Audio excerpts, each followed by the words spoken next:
I think it's cool to be able to that it's this easy, and it's sad that it doesn't happen more often, but it's this easy to connect. I agree. Yeah.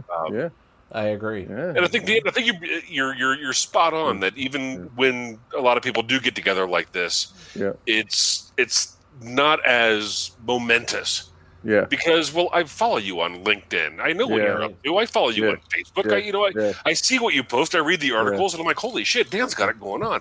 Same thing with Mike. I know what you're up to.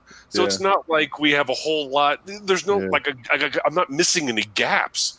You still wonder, though, like, how did Tom Banks get there? You know what I mean? He went from, like, guy that should have been in prison to, like, he saved Jeff Bezos, from a fire, and now he, he went from how does this burn to right?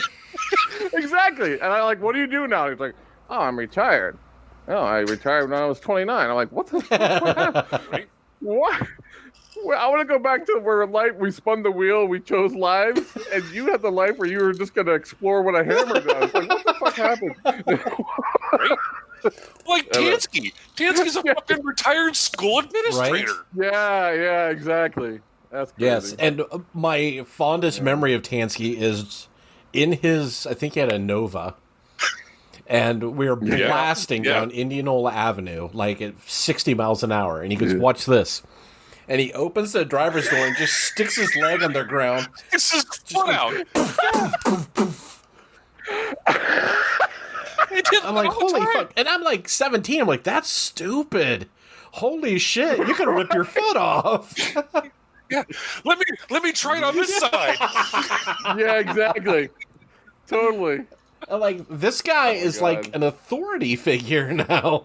But I know. That's kind of why when Tom brought it up, I'm like, that's a really cool concept, because we only knew everybody when they were idiots. And now they're the adults, It's neat to see that transition.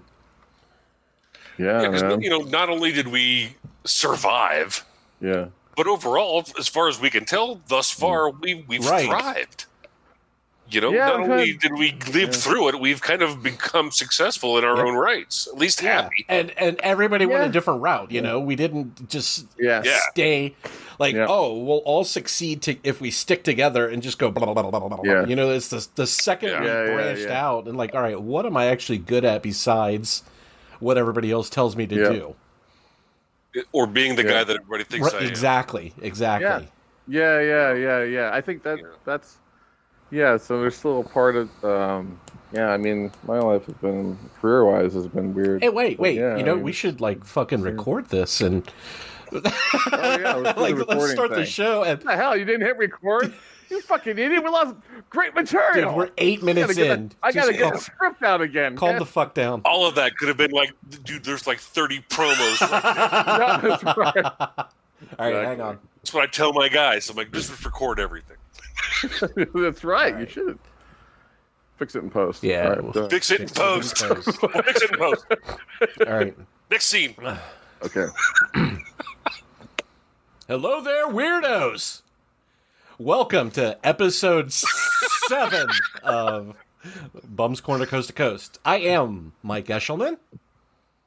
I am Tom Arnold. And here in the studio tonight, we have Dan fucking Rockwell. Woo! Hatchet in the house, motherfuckers. Dan Rockwell. Rockwell. So good to be here, everybody. Thanks before I decided to hit the record button, we were just getting a little philosophical about how we all knew each other when we were younger, and then there's this big 20 to 30 year gap, and now I think Tom said it best. Back then we were surviving, and now all of a sudden we're thriving. So before I interrupted to hit the red button, do you guys think it's because we got away from each other that we were able to find our own paths, or could we have ended up here if everybody was still living on the same block and we were always hanging out with each other all the time? No, because I would have gotten really tired of you, Ash, and we would have probably broken up as friends. All right, that's fair. No, I don't know. I mean, I think in the out of high school, we didn't have worry, we didn't have stress, we didn't know what stress was, we didn't know what burnout was. Not really. Not honest stress. Not honestly. Yeah. I think we had the fantasy of stress, the fantasy of what it would be like. And a lot of it was self-created too. I mean, I think we made stress just to have stress kind of situation. Yep. And we were also living different dreams.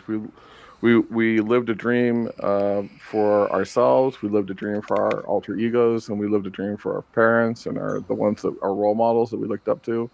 And then ultimately, life was like, yeah, come on down, and we'd be like, yeah, I got my script. If we give that to everyone, then it's not useful. It's like, and then you just kind of go on a path. And I always tell my clients and friends I talk to about stuff. I always talk about sort of like you get these roles in life, like your role with this. What's your role in your life with this person in this relationship? It might be to be a friend, it might be a big guide, you might be a colleague. It's kind of random, strange, but I think we had a great epicenter. In a lot of ways, I look at my life a little bit in reverse. Like, I think in a lot of ways, Tom, I feel like we're kind of surviving now. And in high school, we were thriving. You know what I mean? We were kind of, because we had infinite creation. We had sort of, I don't know. We didn't know what we were doing, Infinite possibilities, limited restrictions, and unlimited resources to kind of just do. It was okay if you failed because that was part of it. That was part of the job. Yeah. As a high school kid, or as a child. Yeah. We were all hungry to grow up too, and now we're so hungry to like be an idiot again. So. And here we are. And here we are. Ta-da! Welcome to the sandbox. Come on down and get your weekly shot of bums. Yeah. Right. But I think my take is very similar to Dan's. To answer your question, Ash, I don't think we would have expanded and become who we are without losing touch with with the group. Yeah. Because I think we were such a as individualistic as we were. Yeah, that was the core strength of, I think, of the group itself. And in order to, if we were to have been encapsulated for any longer than we were, I think we would have eaten each other. Yeah. No, that's true. That's true. Yeah. I also think we had a really great, like, we started a family before we knew what family was. Yeah, we have the whole blood is thicker than water thing became very real before we understood how important it was. Yeah. So there's a lot of great memories, and when I was telling Ash earlier, told my wife I was doing this, and I was like bringing back old memories. And there's so many crazy moments that are in itself a nuance of that are funny and they're isolated, but they can also be traced to something that you are today, which is kind of funny. Stuff I carried over, like things like I remember Steve Edmund and I in Principles of Democracy class, we would, like, I learned my first kind of improv was learning in that class, because we always, every morning we had to share the latest in news, and I remember thinking, I'm gonna make up some news and see how well I can pass it off. And Edmund was like, so like he and I dueled to like create stories. And I just remember people believing them. I'd say, like, there was that car wreck. This is before the internet really arrived. It was like, people believed it. It was like a rush of leading people on. It was amazing. Yeah. So. I remember you guys doing that because, after at lunch we would all have the same lunch table, recapping the bullshit story you guys sold. Because we would back each other up. Oh I heard about that. Exactly. And then I also think of the My God, They're Geese, and I think of the amusement park in hell. I think of Mega. Steve and I, we wrote like 200 songs in like 3 months, and I think of the all that creativity back then was sort of trying to lay out the spark of what you really love, like in life now, which is I'm like addicted to infinite creation. So it's like I can trace it all the way back to high school. I can trace it back to the people who were the catalyst and the people that sort of helped fuel it. And I still look for those people today, just kind of fun. Yeah. Absolutely. Because I'm the same way. It's you gravitate towards those people. Yeah. That you recognize, that spirit from high school. It's like, okay, you're, throughout, all these past years, it's like, okay, well, you're my Esh du jour. You're my Dan du jour. You're my Fisher. Totally. It's okay. Yeah. And this is where, that's your role. And I think it's interesting because there are, you were saying earlier, Dan, that people come into your life for a reason, and it's and even if it's only for a week, a month, a day, the guy sitting next to you at the bar that evening. I firmly believe that you run into people, and people come in and out of your life for a reason. They come in. There's a purpose to it, and it's not that there's a predestined thing. Yeah. But I think each encounter we have with another human being is an opportunity. Yeah, absolutely. Yeah. And if you recognize why or they're there, then you can you learn from it and you become better. And hopefully there's an exchange that they walk away better. Capitalizing on the encounter is the key. You can flip through life of just all these random occurrences. Or if you have the foresight to say this is happening for a reason, what am I gleaning from this person at the bar or the guy I've worked with for a year? How are they molding me and how am I molding them? If you are able to take a step back and look at it, then absolutely, you gain so much from every single relationship you have with a person. Yeah, I like that a lot because I think. In a lot of ways, it's less about you and it's more about what you can do for them in their moment. And it's sometimes those memories are those are the ones that carry you on in the days that are good. So what's funny because Ash, you found that old picture from Bum's Corner with all of us standing there looking like some crazy 80s ska band album cover. It looks like that. And I'm looking at that picture, and I'm like, there is no reason that any of these people would be together. Yeah. Let alone become family. Yeah, exactly. Yeah. Have the impact that we all had on each other's lives. Yeah. And I look at that, it's funny that we're talking about this with you here, Dan, because every time I look at that picture, I'm like, where's Rockwell? I think I always want to like Photoshop myself into that because you should. You were at work that day, actually, Dan. I think. Yeah. There was like a Sunday, and you had to work for some reason. Yeah. Well, I've always been, camera shy. I didn't like myself then. I didn't know who I was until I was 30. I agree. Yeah. Well, nobody did. You just played the best part. I don't know, Tom. You had every girl on the planet in your pocket. What are you talking about? You were the only guy in the group that could be like, well, Ash could actually go up and talk to the jocks and maybe bum a cigarette lighter because he was a go-between. He could go between worlds, basically. And Eblin acted like a prick that somehow we allowed in our group. Right? I don't know how that worked out. Rachel was like, she was like, president of the class who secretly was a nerd and hang out with us. That's funny, Oh yeah. But, But I remember, Tom, you and I being at the Continent once. We got all drunk and you fell in the fountain, I think. Yeah. Yeah, and I remember. I have so many hilarious memories with you. Where you're like, okay, I'm driving home. Right. Well, I'll follow you. And as you start to swerve, I'll bump you. Sounds like a great plan.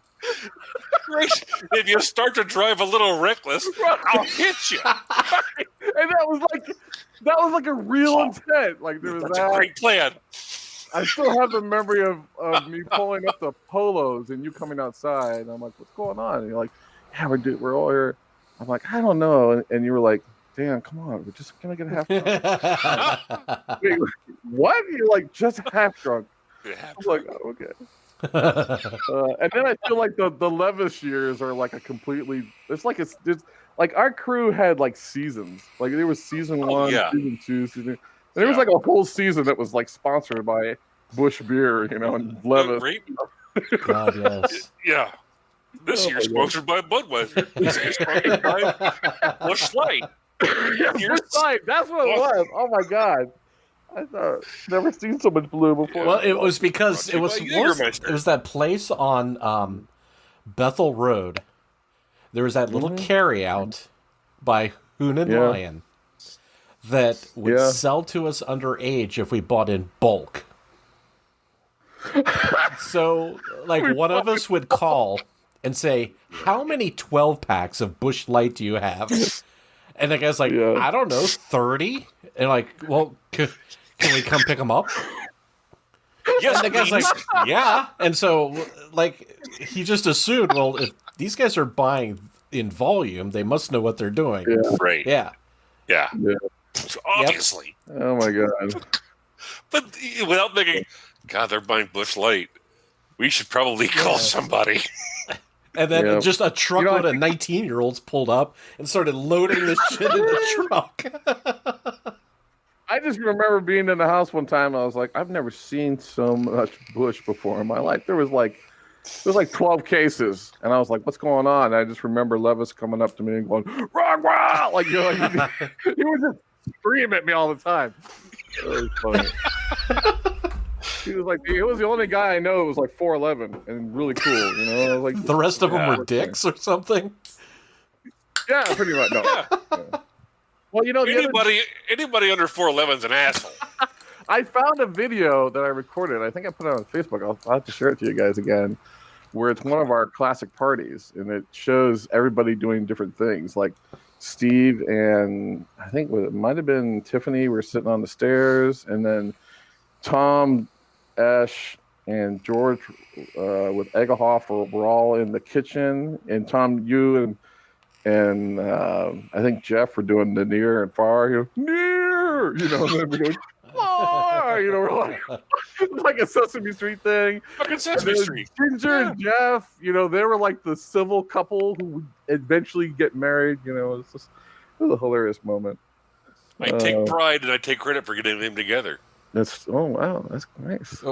Godspell under the production of Godspell that we did. Oh wow, nice. Well, they met before, but I mean that's what got them together. But you were there to consummate it, right? No, I was there to bless it. Exactly. He's not circumcised, but I told you pretty good. But that's kind of a kooky, unusual thing she kind of did. I always felt sorry for Ginger. I'd be like, you just don't know how crazy we are. I'm sorry. I apologize. Oh, well. She kind of did. She knew what she was getting into. She did, but she really kept her composure, though. I mean, I feel she's timeless. She looks just like she's out of high school still. It's hilarious. Yeah. And she's with I clump her in with the Thomas girls. She had that kind of poise and understanding and that quiet, crazy that was just under the surface. She could hang, but she was always there to go, oh, whoa, whoa, whoa. Yeah, she had poise, but she was still hot. Just as hot as fuck, and that carried over, So Ginger, this one's to you. All right. Yeah. Well, I am. Jeff, you lucky bastard. All right. Thank God nobody listens to this. Oh, that's sorry. Hey, we're number one in Ireland. We are, baby. Yeah. Really? Number one in Ireland. No, we're not. We have one. Sorry, I misread that. We have one listener in Ireland. Got one listener in Ireland. Welcome to the show. Yeah, they actually they're crushing Romania and Germany right now. Nice. So fantastic! I've got a story about Romania. Yes, you do. So to reel this in before we get, are we going back to chat? No. We let's. Oh, hang on. Let me get in my position. To avoid any rabbit holes. So there we go. The feet, Dan. Gary. Look at this. What the fuck? You're all right. I don't know. So, part of what we do to keep everything on track is sort of everybody we bring in. We sort of talk about where you were when we sort of lost touch, where and how you ended up where you are now. Can we hit pause? I'll stall. You go fill up. I actually brought some into the studio this time. Yeah. I don't really remember when I departed. Okay, so when but I want to be part of this. Okay. All right.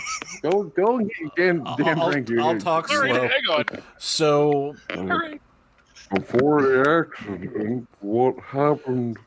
the last job I remember you having before we lost touch, you were still at Computer Success. And this was like 1991, 92. Yeah. When it all took off. Now, just because it's hilarious and humorous, and go back a little bit before that, what were you doing in Texas? Yeah, so actually it's traced to Computer Success. So I was at Computer Success right out of high school. First job was shrink wrapping software. And before that, I used to shoplift until I turned 18. That's another story. Crazy memories there. Anyways, and I would sell to the Computer Success. I was always in there. And they gave me a job as a salesman. And I got into selling console games. This is when console games were came out. And the deal with the games back then is that in Japan, the games would come out about a year or a year and a half before they would come out in the States. And the Sega Genesis, which was called the Mega Drive in Japan, if you cut the cartridges, the Japanese cartridges, they could play in the U.S. machines. So in Japan, they would cut the cartridge and then they would sell it in magazines, not online. Online wasn't really happening yet. It was kind of there, but not there. Not in the way we know it.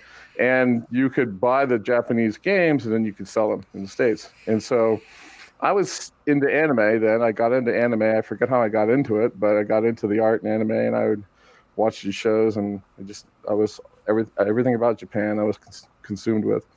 And there was a game, Batman came out. And it came out in Japan, and it wasn't going to be in the States for like 1.5 years. And I convinced my boss at Computer Success to loan me $500, and I bought Japanese Batmans with it. And I bought them for like $50 at the time, and I marked them up 300%, and I sold them all in one day. Damn! I took like $500, and I turned around and made it like $1,500 for my boss in one day. I got promoted to assistant manager that day, and then they gave me a budget of like basically $3,000, and I bought a bunch of Japanese games at Computer Success, and I bought them from this guy down in Texas that ran.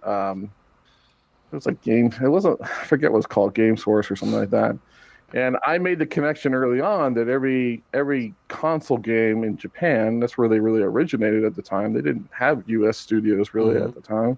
I mean, EA and these other companies were moving from Atari and they were moving from Commodore and the Amiga, but they hadn't gotten into consoles really yet.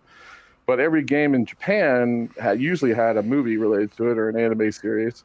And so I made the connection of selling the Laserdisc, the Japanese Laserdisc with the game. And so I would buy the Laserdiscs of the show and then have the game, and then I'd buy the pencil cases and everything. And I made my own section and I merchandised the shit out of it. And so people would come in, and then this is how I got into video. I made these video reels that would show the animation, and in the corner there'd be a picture-in-a-picture window where they would show you the game. And so it'd show how this action scene is actually related to this episode of the anime.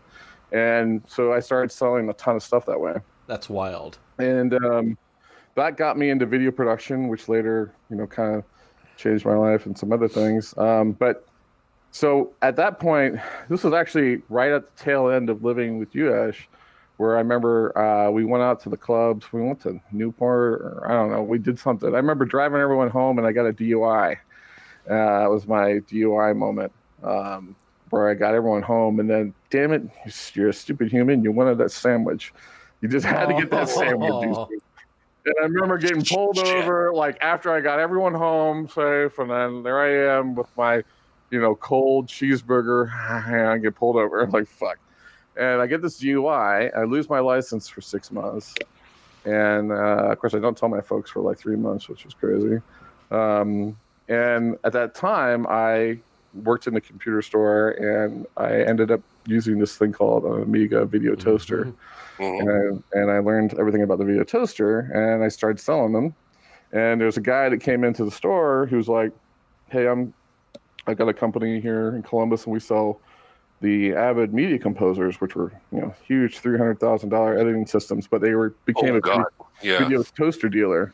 And he's like, can you come over and demo the thing? So I went to go work for that guy, and leap from video toaster to Avids, and then just right around 94, 95, I got on Usenet, and I was searching the forums on Usenet, and I ran into the guy that I bought the Japanese games from. And one of the things we always talked to about back then, back in 91, was, be the company that actually imports the animated movies into the States. And he started doing that. And he actually was doing it to the first title that I thought we talked about, which was called Devil Hunter Yoko. And so what's crazy is he just bought a media composer to edit the films on, but didn't know how to use it. And I had been demoing these things. And so I was like, dude, I know how to use the Avid. And then he sent me, he FedExed me 2 plane tickets to Houston.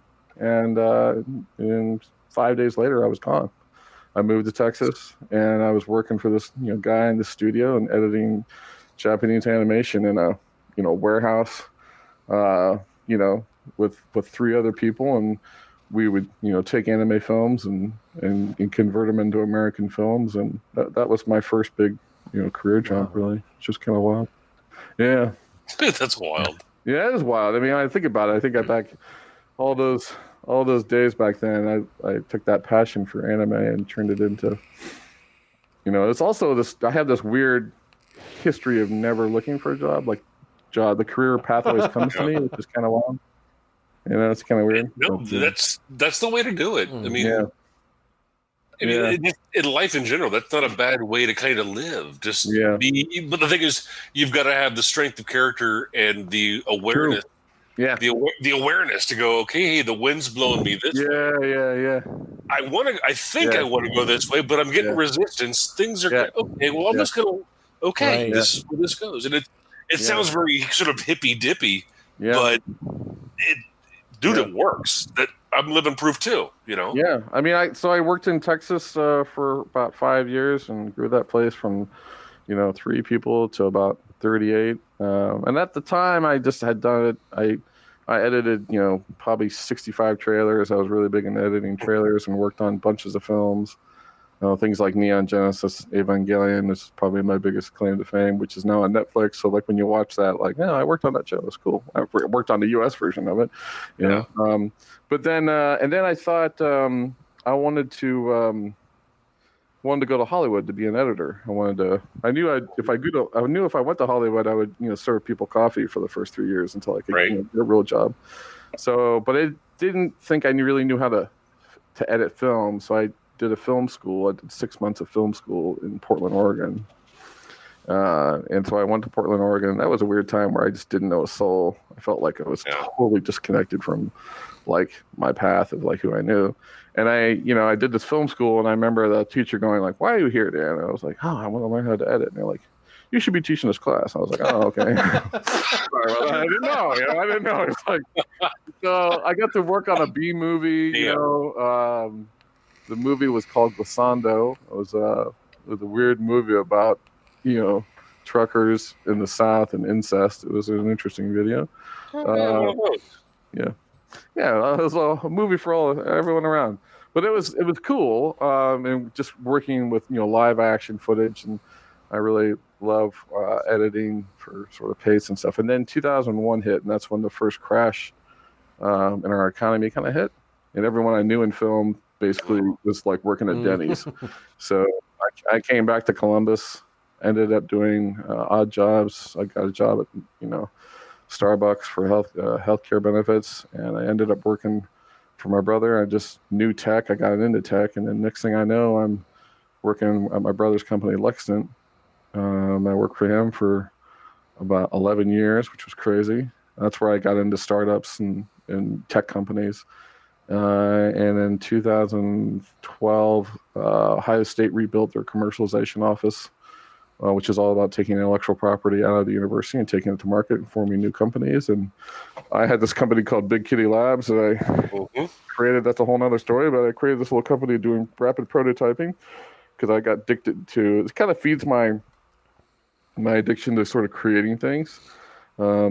And having fun with just creating new ideas and products and companies, and I love helping people starting companies. That's like a just fun thing. And that they were looking for someone to run that department. And I remember turning them down 3 times. My dad was like, he was a professor at OSU. He was like, "You don't want to work for Ohio State. It's fucking loony house." And I'm like, "Yeah." And in that case again, the guy came to me and gave me a blank sheet of paper. And he was like, "Just tell me what you want." And I drew up this career, and I asked for this enormous number, and they said okay, and I was like, shit. So then that put me on the path, and now we're here for the most part. Yeah. Dude, that's awesome. It's funny. How do I start this? Dan, you've been my best friend since 2nd grade. Yeah, man. You and I all through high school. Steve Rogers, dude. You're Steve Rogers. You know that. You were Mark Rockwell. It always struck me as odd that you your actual last name and your alias. Yeah. And I remember thinking, I don't think he knows what an alias is. I didn't like that. But you were my friend, and I didn't say anything because, what the fuck? Yeah. But it's just so. It's been amazing. To have been your friend this long, and it kind of guts me that we lost touch the way we did. Yeah, but I mean it's gutting, but it's not abnormal. Yeah. But it's just so cool because you have always been, why I've always sort of loved you as a friend is. You said earlier that you kind of didn't know who you were, and you've always kind of been kind of floundering. Yeah. But one thing that has always been constant about you, and at least in my opinion, in my experience, you have a strength of character that even though you may not know who you are, you know what's right for you. Yeah. And I think that served you insanely well. Yeah, I could see that. I mean, I think... as Tom, I think when we grew up, we had a great complementing chemistry of I always felt like you were on the edge of risk and sort of at any moment you were the one that was probably going to get arrested and killed. Yeah. Oh yeah. And I was basically the one to make sure it was documented. You were the one. Yeah. Sadly, you were like, "Yeah, Mrs. Arnhold, this is what happened." Yeah. Yeah, I mean, it was. A couple years back, I got into writing, and I was writing stories from growing up, and I wrote the story about the cherry wine. Remember the cherry wine story, where there was a girl that lived in the neighborhood, and she had a bottle of cherry wine. Cherry wine? I thought it was cherry liqueur. It was cherry liqueur, yeah, cherry liqueur. Yeah. You were drinking on the tracks. Yep. With this gal, and then we went out to the field. Yeah, she got drunk, and we had to take her home. It was you, me, and Fisher. Yeah, she was Robbie's cousin or Robbie's sister. Yeah. Robbie was this huge, he was this huge guy, freaking beast of a man. And I remember being outside her house on the block, and she's like, "I'm hot. I'm taking my shirt off," and we're like, "No, give me your shirt on, give me your shirt on." Like she was drunk, and we're like. I tell the story of, and it's so vivid. I remember standing by the mailbox and we're giving instructions okay, you're gonna go in the house. I go right in the living room and say hi. No. Go right upstairs. Go to bed. Brush your teeth. Go in. Brush your teeth. Right. And I remember leaning her up against the door of her house. I'm like, "You got this." I turn around. Fisher is gone. She's history. Yeah. We ring the doorbell and we run. He's a fucking memory. Yeah, there's so many great memories growing up. Poor Drew Potter, we tortured that guy, but he turned out okay. Yeah, yeah, he's good. Drew, Drew, get the fuck Stupid. Oh my gosh. There's just, it's like all those memories early on really serve. I mean, like when Fisher broke up with that girl, we would get in this convertible and we'd drive in the neighborhood and listen to The Wall over and over and over.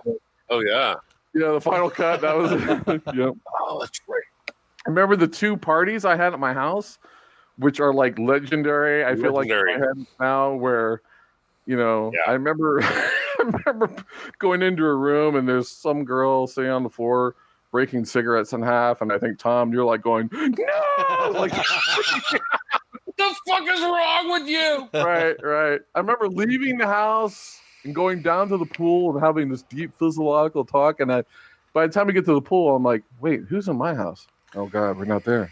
We're like, right? Because we were walking along the creek. Right.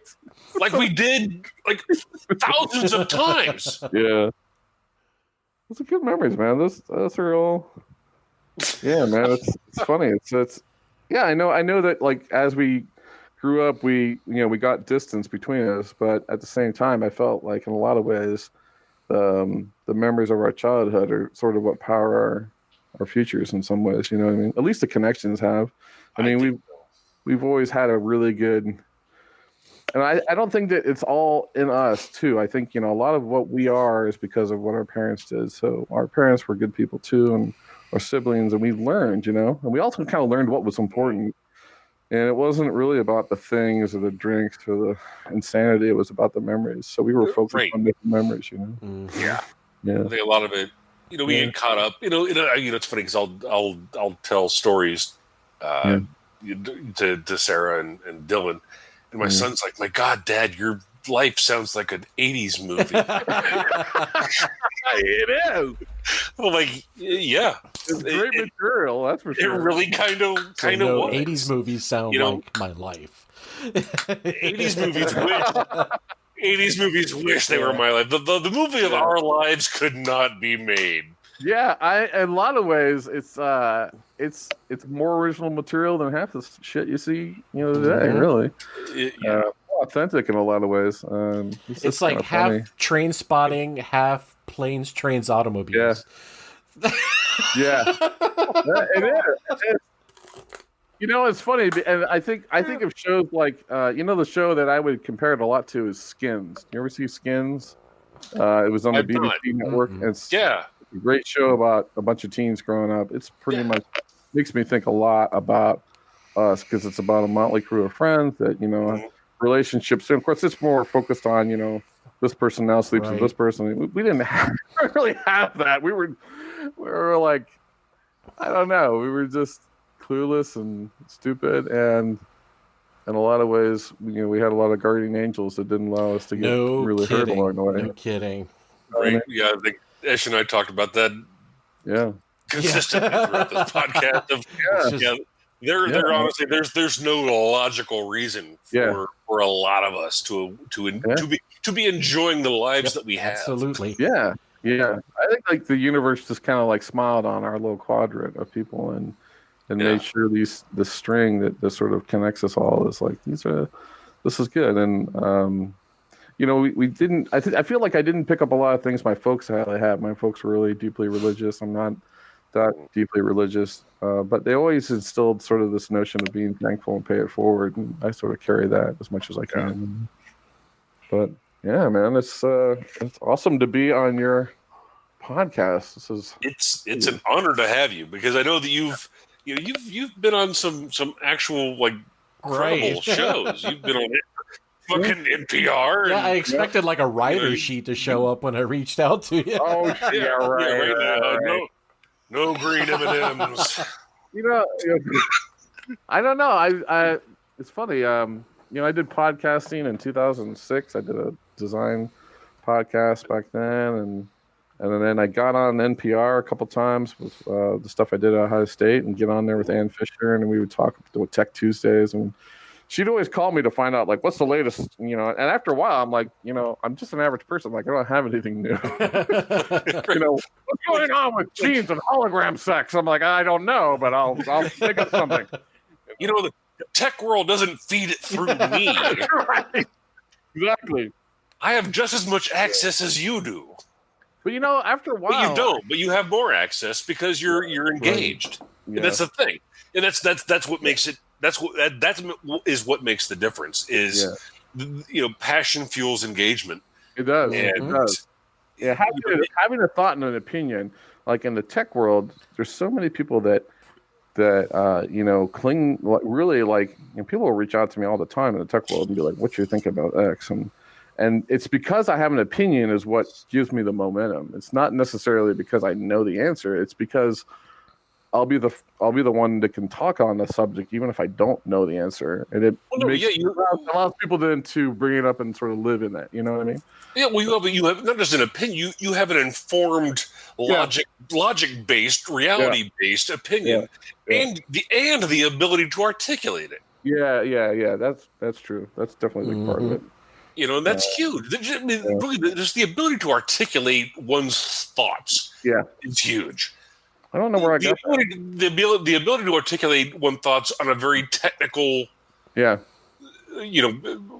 a very technical manner, in a way that's relatable and understandable to the common audience is priceless. It's very easy in technology to discern between somebody that's actually passionate about it and loves the momentum of technology versus somebody that's in it to make a buck. You can absolutely, the second they open their mouths, you'll think, this is not an authority. This is somebody that's going to sell me something in 8 minutes. Right. He's regurgitating the marketing. Absolutely. Pamphlet. I have these clients that are like, I'm going to start a company, and I'm going to build all the tech, and I'm going to launch it, and I'm going to have 100,000 users in 4 months. And sometimes I'll tell them, I'm like, well, there's 2 answers here. The first answer is this is a paying gig. Absolutely. You'll completely do this, and I look forward to building your future. Although if you're asking me as a realist, you're fucked. Like, you're fucked. Stay with me. You're fucked. Yeah. So it's like you gotta, and I think it's partly because I wrote this thing down in a book once that says practice makes future, which is like if you keep practicing the craft of any kind, you'll build a future for it. And I've talked to so many people about startups. I've seen so many CEOs. The average CEO, I mean, there's 900 million CEOs, and maybe less than 5 of them know what the fuck they're doing, and so much risk and chance, and so much of a product is less about what you make, but what people perceive it to be and how they perceive it to be in their life. And I've just learned so much about stuff, and I've never gone to college or anything. It's kind of a crazy thing sometimes when I think back on it. Let me ask you, roll back real quick to what you said about perception. Yeah. Do you find that in the tech world that a lot of it is more based on the perception of what is real versus this is stuff that we can do? Well, most of today is possible because you can. What like you imagine the concept, it can happen. Like there's no technical barrier typically to do the thing. The success of the thing largely is based on sort of like timing and largely based on, are you hitting at the right sort of intersection of forces that are happening between trends and demand. And there's lots of different sort of like plays. There's things like the chaos play. The chaos play is going into some market where everything's disorganized and you can organize it and then sell it to somebody else. You flip it. Or there's like the ecosystem play. iPhone comes up with a brand new phone. They show you toolkit to make apps. Then people then build shortcuts to help build apps faster. Therefore, they're part of the ecosystem, and then they themselves get acquired for that. There's the fear of missing out play, which is what Instagram is, right? Instagram exploited Facebook's problem where users hated the photo experience on Facebook, so they just gave people a better photo experience and actually owned all the photo imagery that Facebook didn't have. They had no business model. They just acquired the user, made them happy, and then they sold for like $1 billion. It's like this. So there's every startup that's successful business out there is based on sort of a hack or a hook or a trick that makes us want in. They all play on a psychology sort of construct, really. But it's interesting to see that the entrepreneur, that type of entrepreneur in the tech and specifically social media field. Yeah. That entrepreneur of today, it really sort of finds that niche, hacks it, and fills it, and then sells it. Right. Yeah, but that's a very small number of them that actually do that right. Most people are building something out of a direct passion, and they want to be right. A lot of people are building because they want to be right. And it's really not about that business just yet. A lot of people are building lifestyle plays that they think they can scale, and they're going to spend $700,000 to build something that doesn't. And I think as a actor in that scene, I have two rules. I can either try to navigate this person to the best use of their cash, which is what I really try to do, and try to get them to sort of sometimes. Sometimes I remember when I worked at Ohio State, I would tell these triple PhD doctors, I'm like, okay, we're going to go in a room with a bunch of investors, and you don't know how to tie your shoes. And the guy would be like, what? Like, you don't know how to tie your shoes? I'm like, what do you mean? I'm like, you don't know anything about business. He's like, no, but I know. No, you don't. Because if you go in that room with the people that have the money and you act like you know about business, you're a doctor. You don't know crap. So you gotta leave room in the conversation for the person that has the money to complete the equation, so that they can mentor you. If you can't be mentored, you'll never raise money. And in a lot of ways, if you're too obsessed about the creation of something and you're not open to listening to your customers, let alone the people that are going to give you the check to build your future, you're dead in the water already. Unless you've struck gold, unless you've struck oil in your own backyard, and you create more of a hobby play. Like I see Esh as like a hobby play. In other words, Esh he's very passionate on lots of different hobbies, and he's a personality. So he could drill down into something to the point where people buy the product that he creates, but over time they actually end up buying him. And that becomes like an infinite fuel. Like he could come out with, guys, I made napkins and I spit on each one. Sweet, I'll buy them. You know what I mean? It's like, it just becomes infinite. But it using the Ash example, is that a chicken and the egg thing? What are they buying? Are they what sells? But the Eshelman napkin, is it Eshelman, or is it, hey, this is a good napkin that Ash has attached? As an Eshelman, I will tell you, with products, no one wants to hear from you, including this podcast and all the comic books that I've got out on the market. The chicken and the egg, people are buying the fucking steak. They're not buying the chicken or the egg.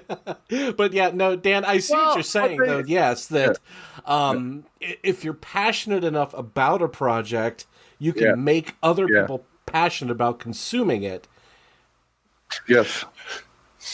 Because they want to consume you. Because they want to live their future through you. And if you make your technology, if you actually make the vehicle what you love the most, really successful, and you create this, most successful things I see have this really great successful loop.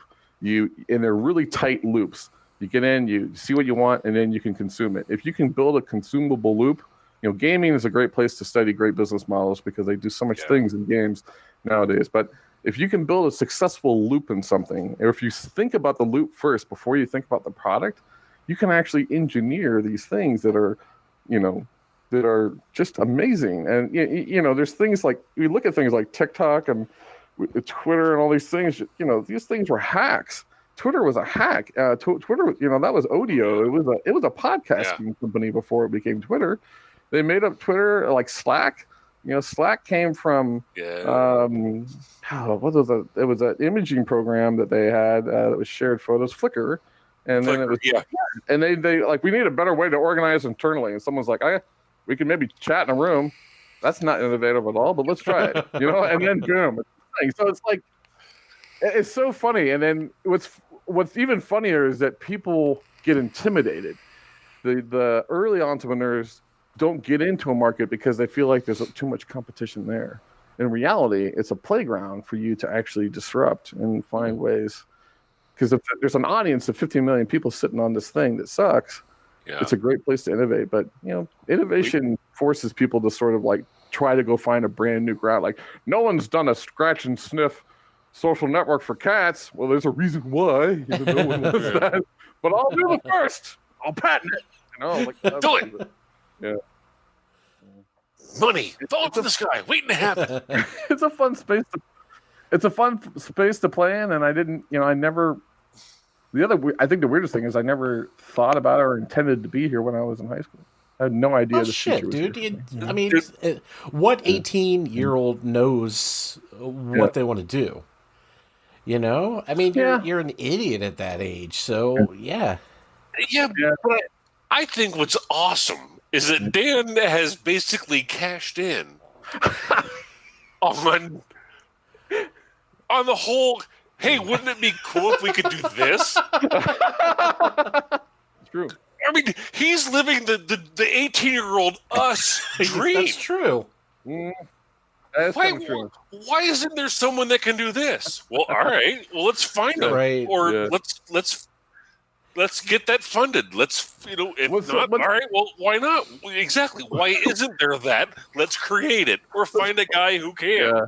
What's funny is my partner is the one that has instant like affiliation and empathy for anything that a client will say sometimes, which I think is funny. Like we'll meet a guy and he's like, "Well, I really want to help left-handed dogs get through life better," and he'd be like, "I know exactly what you mean." And I'll be like, "What?" So we have this like, but it's a fun thing because well, you're a bad cop. Yeah, I usually am. I usually am the bad cop. Some people get off on it. They're like, They're like, "Dan, I want you to tell me how much of an idiot." All right. And I remember one client. He had this idea. He's like, it was like, yeah, you can while you're driving. It's like, this is before Yelp came out. It's like you can order chicken wings from the restaurant. Okay, and I'm like, cool. And then when you arrive, you get them. I was like, cool. And if you don't arrive in time, then you lose out. They still take your money and you don't get your food. And I was like, this is a concept that this one loop, when this works out like that, your product will never work from then on, right? You realize it. I really believe in it. And I was so adamant about not working for the guy. I told him, I'm like, look, I hate your idea. And I'm like, I did. My partner was there. I'm like, you're a horrible human being. I was like, I'm $300 an hour to build this engineered thing that will basically upset people. And he's like, yeah, that's fine. I was like, fuck. All right. Here's the best way to fuck people. Let's do it. Okay. I mean, will they donate the chicken wings to a homeless person? No, they really wanted you to lose out. You just know the employees eat your wings and you pay for it. So you built an app to cause car accidents.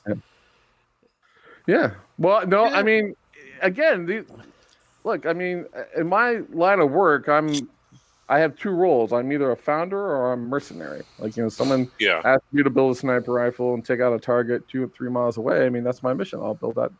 Because technology can do anything. It really can do anything. And technology doesn't care. It's kind of like a force or a god of its own in the universe. It has no specific agenda other than to advance itself, which is keep technology and keep the interchange of things going. But, I think... Yeah, I mean, I had this dual role. I'm either going to be the mercenary and basically execute the mission, which I can, because I have the means. Like, okay, you get developers, you have the tools, you can make anything, or you're going to be a founder. Now, if I put the founder hat on, my first question is not necessarily why this idea, but why you? Why are we doing this, right? And I try to have this conversation with people right at the beginning because it helps me understand the origin story. A lot of times you meet somebody and they're working on something, and you have to get to the origin story as to why this idea happened. Because if you can get back to the very beginning, you can actually build a better future from the start than to work on it. I get a lot of people that come to me and they've been living with the idea for the first 3 years and they've blown $100,000 on it. And, they're freaking out because their future, that was their retirement. And they're trying to figure out their futures, and they want to cash in. I'd meet people and they're like, I want to cash out my retirement and build this idea. And I'd be like, whoa, let's not do that. Let's, let's try something else. Cause you start thinking about it. The guy's got 4 kids and he's going to build, this thing then, and he's going to change the future of those kids. Right. So sometimes you take on that responsibility to think, okay, my role right now for this guy, and this is where I think my business is different than a lot of my competitors, is I think about where they are with their idea and let's try to predict their future for them. Like, I see 3 futures for you. And so And that's a skill that I've really grown over the years, is that I can sort of see a future. Maybe, I can see 3 futures with this idea and this concept. And it's not usually based on the product for success. It's based on a number of things. It's going to be their aptitude on how mentorable they can be. It's going to be these 3 founders. Will they get along together? I mean, there's so many things that actually are more important than the business model. Holy shit. Which is fun. Yeah, it is deep. I was not expecting the breadth or the depth of the conversation tonight. I was hoping for it. Honestly, like when we first had the concept of this show, like guest one, I thought Rockwell would be perfect for this.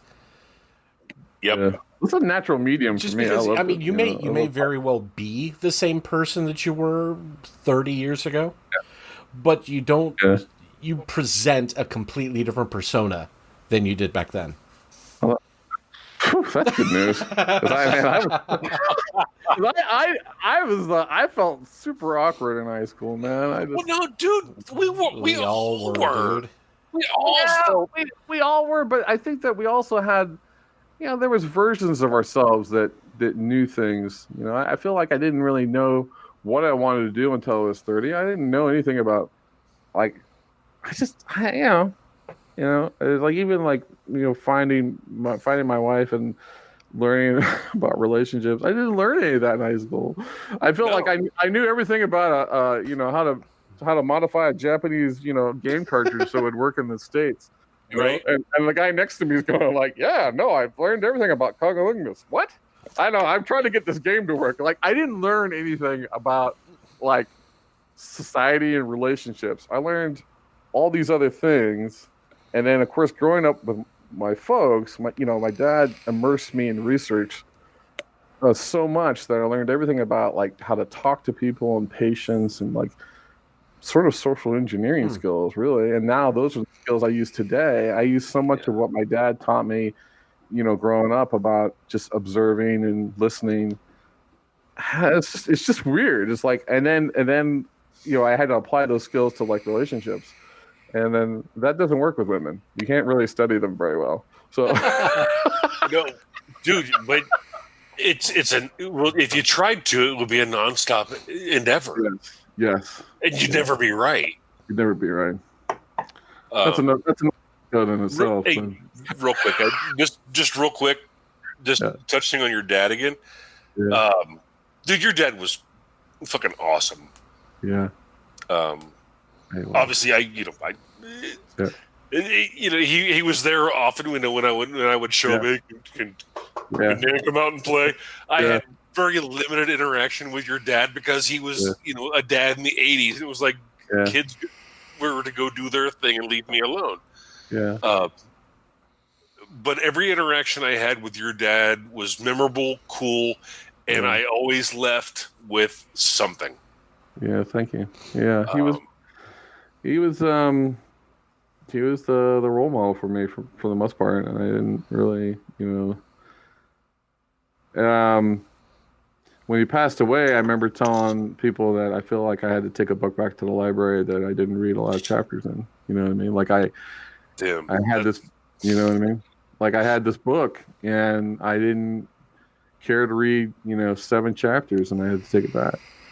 So there's, you kind of grow up with your parents. You have the years where you grow up and you sort of like you kind of you tolerate. Yeah, you tolerate and you endure. Yep, and then you go through the years of sort of getting to know them again, and then in the older years, you're sort of like, oh my gosh, I have them back in my life, and then you live your years where you don't have them, and you're in. It's almost like you're back, like you just left high school again in some ways, because now you go through these aimless years a little bit, like. Shit, how do we fix the furnace? You lose things that you would normally ask your folks. Holy shit, pilot light, what? Yeah, I mean, yeah, you lose some of that security, and it's back on you, and it's really back on your siblings. I mean, that's the greatest thing I think my folks really blessed me with as brothers and sisters, and we all still care for each other. We still see each other, and we're still there for each other. And it's funny, my older brothers, they kind of they sort of all take turns in being dad. Sometimes, sometimes my brother Chris will be my dad more so, or my brother Paul will be, and sometimes my sister will be my dad. My sister's actually a lot like my dad. So, it's just those are all good things. All good things. I saw. Speaking of your brother, I saw Chris's band before the pandemic kicked in. Yeah. I forget. It was it was this tiny little bar on Summit, the Rumba. It's like that. It's like a narrow little hallway and then a stage. Yeah. And it was right before the world went to shit. Yeah. Yeah. Yep. Yeah. And Chris was the one that got me into my music. Chris had the Alesis drum machine and a mixing board, and I was hacking with that, and I started making experimental music as a hobby. And that's when I met my good friend that I met in high school at the time. I mean, he was many years older than me, Jeff Chenault. I met him at Buzzard's Nest. I went into Buzzard's Nest to look for some music, and he turned me on to Skinny Puppy and Cabaret Voltaire, and then he made me give me some of his songs, and then we've been friends for 30 years doing music together. And I remember playing with Rat Conway in high school. We had a band called Applied Furniture. We made songs, and of course we did Mega Snot as well in high school. That was hilarious. And I've been doing electronic music now just as a hobby that sort of is connected with Chris. So Chris and I still talk about effects pedals. That's where we always talk about. Every time you share your little music room on Facebook, I get so jealous. I mean, I see all that equipment. I'm like, I just want to go in and play in Dan's basement for about 3 hours. Drop a bunch of acid, put a tape in, hit record, and see what happens. Yeah, I mean, that's the stuff that I love. I mean, it's but it all goes back to this like central theme of improv creation. It's like when I do my art or when I work with startups, when I do music, it's all about there was no plan and we'll come out on the other side with something, and that's sort of the heart of who I am. And it took me a long time to learn that, but I can trace that all the way back to high school. I can trace it back to when I first played with Tom, and then he was Steve Rogers, and he got eaten by a tree in my yard. Remember that? I mean, right. That's right. Numerous times, the day of the Triffids. I don't know how many times we reproduced that movie. Thank God we had the pool table console to get the spaceship out of there. Yeah, but it's so funny to take it all the way back to that. It was just Oh my God. I was telling Ash earlier before you joined that I was telling my wife stories from high school. I said, I was voted most considerate in high school, and she's like, "Oh, that's nice." And I'm like, "What the fuck does that mean?" Well, that means she's just a nice guy in general. I was like, "Oh." And then Ash and I were laughing about it because I also was the one that had that top secret 101 different ways to die in my locker. Right. Because I really loved 101 uses for an electric chair. I remember playing, D&D and all these things, and I'm like, how did the guy that gets called Hatchet in high school become the most considerate? Well, I was telling my wife, I'm like, if we were in high school now, we'd all be institutionalized or on a watch list.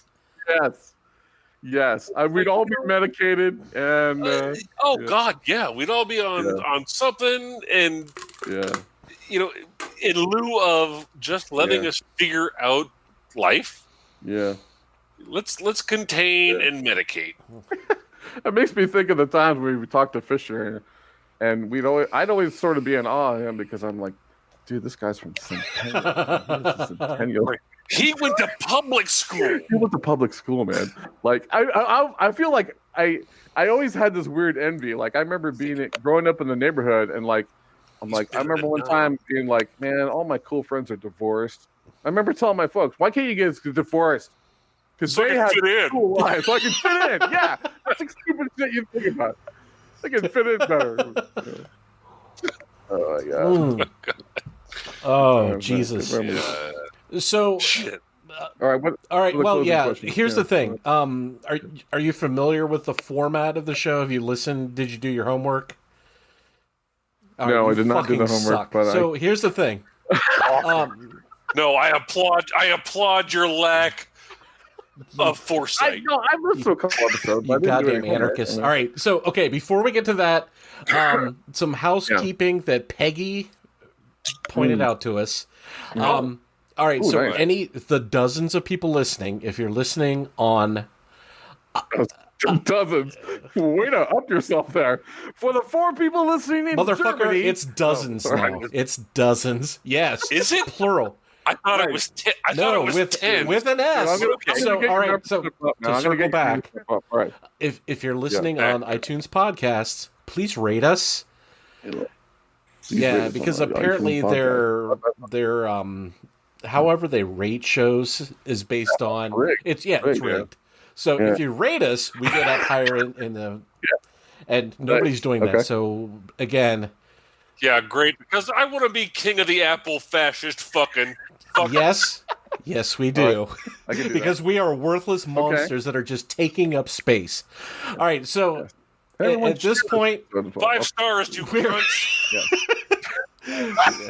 On that note, we're gonna pause for an ad after Tom says cunts. we're gonna get a paltry amount of change for an ad, and then when we come back, Tom and I have some AP Newswire stories that we're gonna read and then discuss. Oh, great! Does that sound like fun? Yeah. Yeah, but am I part of that? No, God, no, man. We need your feedback on these. All right, so we're going to be super quiet and then stick in an ad, and then we'll come back, and we're going to shit on people's life choices. Yeah. All right, so we'll be back in a second. Cunts. I'm going to be really quiet. It'll sound like I'm taking a hit. Yeah. That's why you didn't want the camera on. Because you're hitting the ball. Yeah. All right, so Dan, we have some AP Newswire stories that we're going to read, and then we're going to talk about the shitty choices these people make. Okay. Tom, I know your fucking bellwether for this show is shitting on millennials, so I can't help it. Do you want to do articles 2 and 4? That way we can wrap up on your millennial story, or do you want to go first? 2 and 4. 2.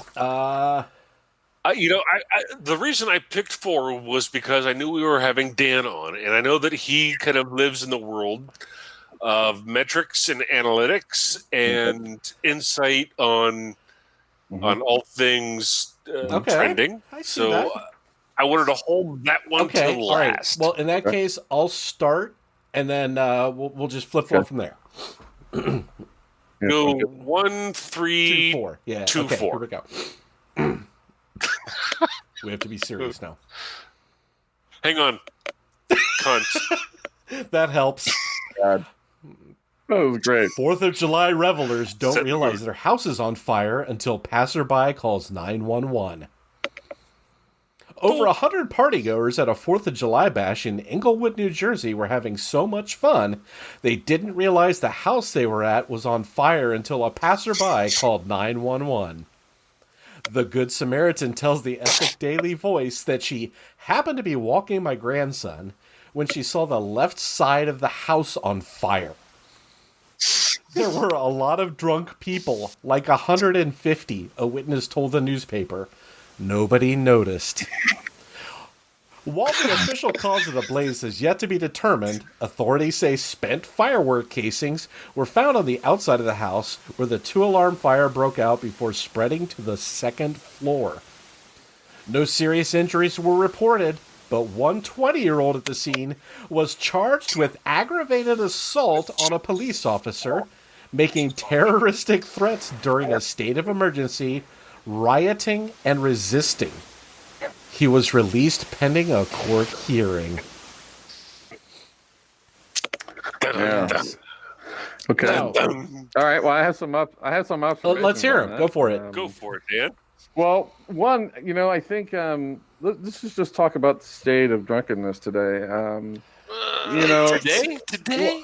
Well, I mean, because you think about it, like, we now have like hard seltzers. Like everything is like hard. Like we've gone from beer to fancy beer to liquors to let's just take the average tap water. Like you can probably get something for the tap water in your sink and make it alcoholic. Like everything is alcoholic. So if you think about it, I can see a lot of drunk people happening because it's just too easy to get drunk. You say that Where's the downside of this? I mean, I don't drink that much anymore as much as I used to. I used to be really. I just don't drink like that anymore. That's another story. Yeah. Dude, I used to love your like kiki based cocktail. Yeah. It just burned out my liver. It was great while we had it. No. But dude, it's a marathon, not a sprint. No, but I think but really, it's just weird to see so many things that are like hard sodas and everything. It's just kind of funny. So everything is alcohol in it, and then I think I love fireworks, as you know. I was a fireworks. Or just fire in general. I think I lit my first firecracker and my first smoke bomb with you. Oh yeah, I remember riding our bikes up to the Linworth. Yeah, what the hell was it called? The little stand up there with caps. Yeah. We used to buy like that. Caps and snakes and firecrackers and smoke bombs. Yep. Well, I think, and the stuff today, everyone doesn't know how to use fireworks these days. I mean, there's so many YouTube videos that show you like how not to do things. It's actually programming people on like how to like. Everybody wants to be a star. So for all you know, there was an iPhone or a camera that was like, yeah, we could shoot this bottle rocket off, but man, what if we set the house on fire? That would be badass. So we'll get 1,000 views. So everyone's kind of view hungry. Yeah, but it seems like from the article, like these guys had no idea that this was happening. This wasn't like hey, instead of just shooting the bottle rocket off, let's shoot the Roman candles at the roof. Yeah, this I can see that happen. But I think it's funny that there's 150 See, and that's people. the thing. That's a lot of people hanging out. This 4th of July. A lot of them would be drunks. This is during a pandemic. They're having this huge blowout that's big enough that they light a house on fire and don't notice. Yeah. Yeah, but that's Jersey, man. I went to Jersey every summer. I mean, those people know how to party. This is where that's right. This is also where Snooki and the gang hang out. These people were idiots. We should know that people in New Jersey are prone to this kind of activity. So this entire thing was predestined, is what you're saying. Oh, it's totally predestined. Like if you said that same story, but said, somewhere down in Arizona, I'd be like, that's fake news. Right? That's not true. But New Jersey on it, I believe it. The other thing I think is funny is that today, the average person just having opinion to a policeman about just disagreeing is a terrorist act. That part cracked me up. I love the last sentence. That one person was charged with rioting out of 150 people. Yeah. There's always that guy. The ringleader. Yeah. He was the one throwing the Molotov cocktail. For sure. Right. Well, remember the joke that Steve used to. What are you guys doing? We're rioting. What? Both of you? How do you arrest one person for rioting? What was it? Terroristic threats. There's always that one jackass at a party. Yeah. Now, the other thing you have to remember too is that this is an article, thus written. Therefore, everything about the article had to have a certain amount of twists and turns so that it would, it's engineered. Like, what's the headline of the 4th of July revelers don't realize their house is on fire until passerby calls 911. All right, so it's this great hook, right? That's right. It's basically saying giant whale swallows kid, film at 11. You're like, no, not film at 11. Like, go right to the story. So it's like you want to. I don't know, the way things are written and the way things are presented today. It's I don't know. I mean, it's like any event that happens can be captured and re-articulated in multiple ways. And in fact, they're engineered. I do think that stories can be engineered. Way to shit on our entire show. I'm not shitting on it. I mean, you guys are authentic. I didn't expect Tom to say cunt. I had no idea he was going to say that. I thought that was a forbidden word, but apparently it's open season on bums. You can say that all the time. Go ahead, Dan. Do it. Do it. Cunt. Yeah. Me? Do it. That's not really good. Yeah. There you go. No. With feeling. I can't go on to the next story. Wait, 1, 3, 4. What are we on? What's the next story? Forget the next story. Hey, real quick though, I should point out because there is some, concern over the source. It is from the Essex Daily Voice. That's great. It's from a foreign newspaper. All right, yeah, that's fair. You can't even trust that. I mean, well, as foreign as the British are. Those are the foreign site, the sites over in Europe write some of the best stuff about America. Like I used to download this app called Daily Mail, and I swear, God, no, Daily Mail's crap. Tom's next article is Daily Mail. Oh, and they write the worst stuff, and I had to delete it on my phone because it made me too depressed. Everything, it's like Drudge Report. Drudge Report has the same. It's like the same 16 stories, and then the last 4 stories are always about sex robots. What is it about Matt Drudge that is addicted to sex robots? I don't know. Dan, I think a bigger question is, why aren't you on board with sex robots? Yeah. Oh, I am. I mean, I saw the movie AI. I know that's possible. Let's bring it on. I mean, I'm on board with that. I mean, any anime lover is into a sex robot. The question is, just hurry up. The only robot I remember is the one they built that talked like he was Philip K. Dick. That was not attractive, but he was a great. Or that dog that can't fall over now. Yeah, great. Okay. Yep. How am I going to fuck that? Boston Robotics. You know, there's a guy at Boston Robotics who, in the focus group, he delivered now I know we have the robot, but guys, I want you to meet Jessica. And they're like, no. The guy didn't get approved, but you know what happened.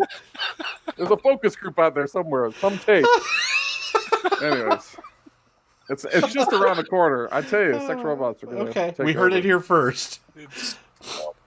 That's right. Yeah. Well, look out, Ginger. Your days with jeans oh my God. are over. Exactly. We had to go back around. Rachel, though, she's the model. They'll build one. Tom, take us to the Daily Mail. Just let's get off this path. Fuck that. They're all on notice. They're all on notice. At least we know Jeff's gonna listen. All right. Go. Right? And she can take a hit. God damn. Wow. I'm not really sure where that's going, but. And now this just in. Okay. All right. Yeah. Woman tries cuddling wild bear for epic selfie. Yep. You know what happens next. I love that. Just because you can hug and squeeze a teddy bear doesn't mean all bears are created equal. Take, for example, the wild brown bear. These creatures are emphatically not made for cuddling and definitely not for taking selfies. Well, one Romanian woman failed to get that memo. British publication, the Daily Mail, reports that an unnamed woman spotted a brown bear chilling on the side of the road in Bacău, Romania, and thought to herself, I'm going to take a selfie with that bear. Nice. So she pulls her car over.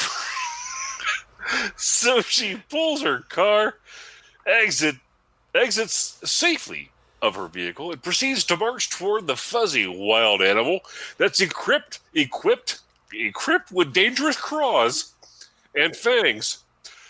Because she thought her selfie was on point, thankfully the car behind her started filming the idiot, siding up next to the bear with the camera securely in the palm of her hand. Well, you know what comes next. When the woman is within striking distance, the bear launches from the ground and rears its full height, causing the simpering idiot to scream and clamber back to her vehicle. Of course, the delighted individual who caught the Little Miss Almost Darwin Award in action gasps at first before melting into peals of laughter because, well, what else is going to happen?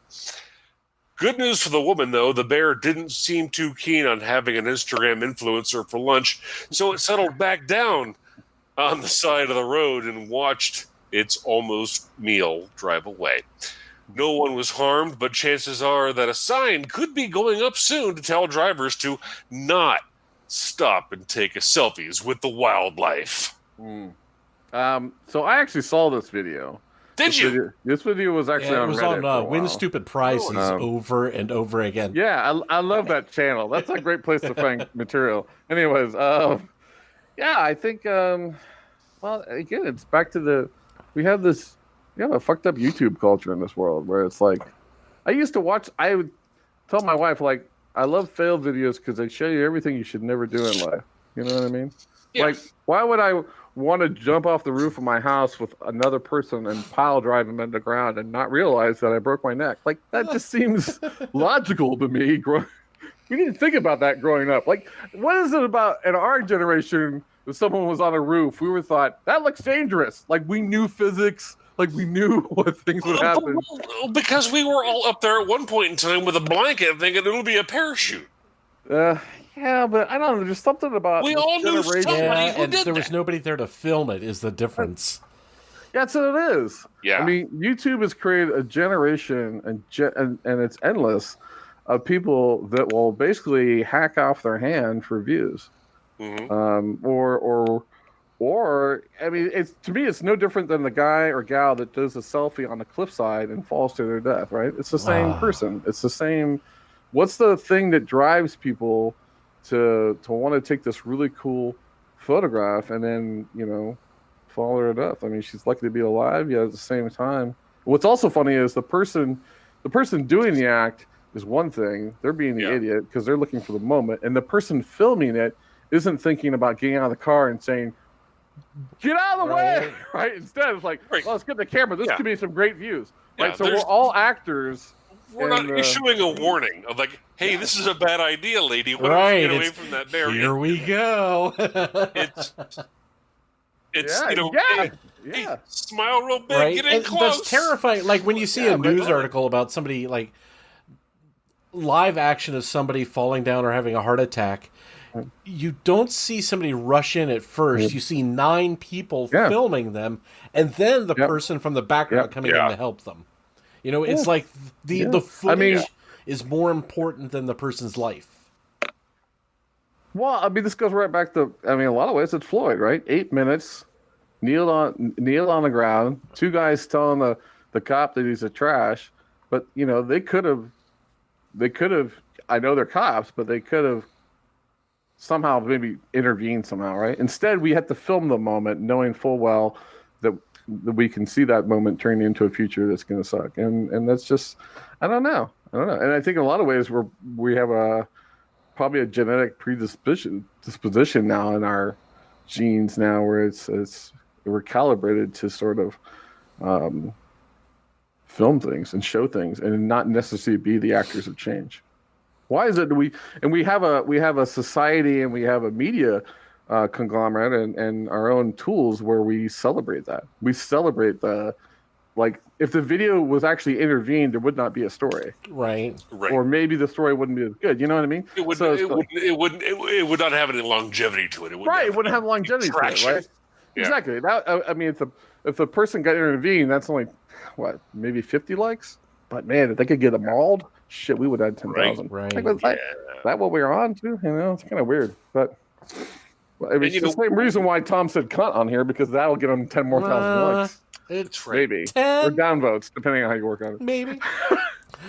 What bothered me about the entire video process was that are bears on the side of the road common enough in Romania that nobody gives a shit until somebody approaches one? I mean, Tom, I don't know about how it is in California, but if I'm living in a place that fucking bears are just hanging out at intersections, I'm fucking moving. Mm-hmm. That's terrifying.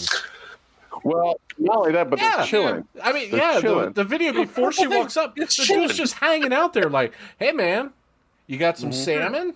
Yeah. Probably pretty real work for fish. Yo, yo. Yeah. This woman should have been eaten or mauled or killed. But I think if not by the bear, then by somebody else. Yeah. Just for the sake of the gene pool. I think Tom can't relate from a bear perspective, but Tom, from a hippie perspective, can you give us that hippie was there? Well, the bear's chilling. Mm-hmm. Don't try to disrupt his groove, man. It's true.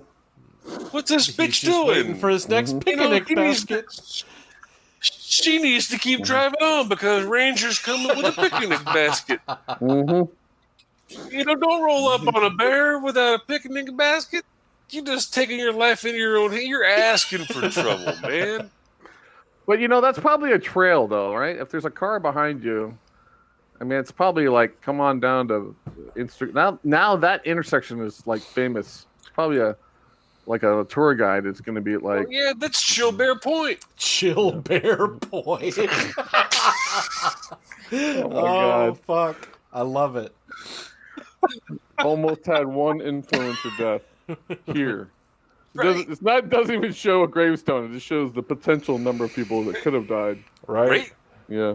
And it's updatable. So now it's a challenge. Now it's the Romanian roadside bear challenge. Bear challenge. What's crazy is it is. And what's crazy is our future that's coming will allow us not only to film that moment, but it could be recreated in your view with AR. So now when you drive down that lane, if you want to jump right back into that moment and relive and play it back, you'll be able to. You heard it here first on Bum's Corner, people. That's right. Yeah. Your you can set your windscreen so that bear will be there as you drive by. Yep. And that was brought to you by Strange Days, one of the better movies on AR, and you should see it today. Thanks, everyone. Oh, all right. Dan and his corporate sponsorship. Are there any other products you need to fit in before we move on? I'll bring it up. I know, and I love enjoying an ice cold Coca-Cola when I watch it too. That's right. I love Bum's Corner and a little bit of RC Cola. The only cola that's still in business. I have no idea why. All right. So let's move on to something serious now. Okay. Cunt. Close. Oh my God. Woman makes a booty call to 911, gets arrested because her nether region wasn't actually on fire. Like I said, it's not every day in the dispatch office when a frantic woman calls in because her genitals are on fire. But for the one Ohio Police Department, Saturday was that fateful day.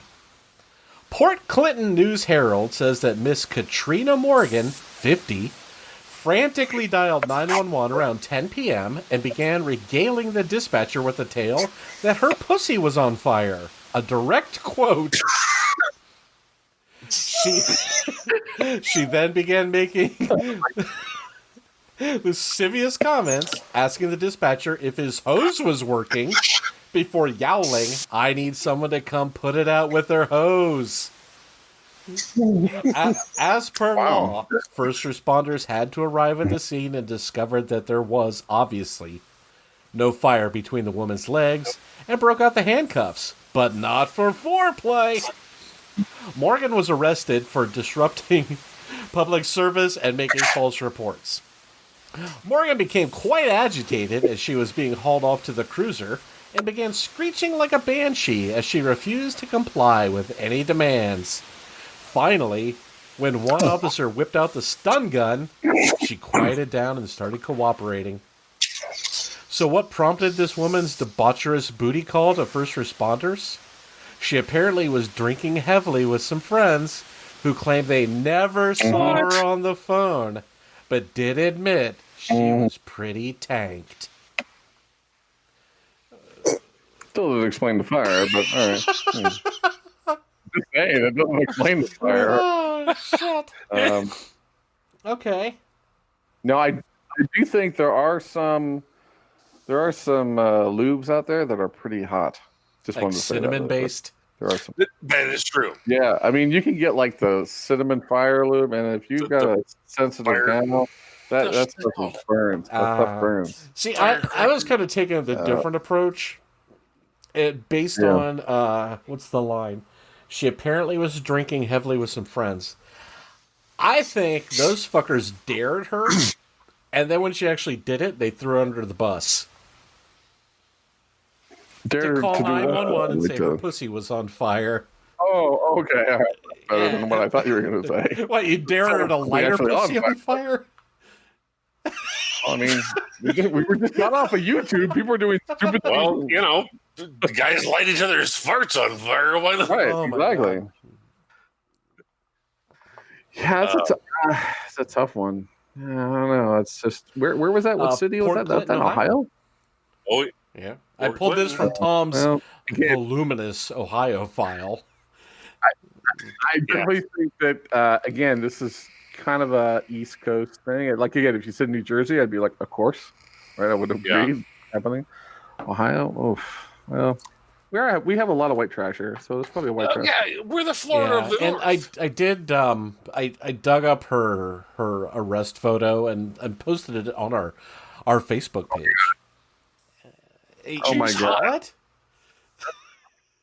She's hot. Glass again. Like a fire. Oh, I'm completely out.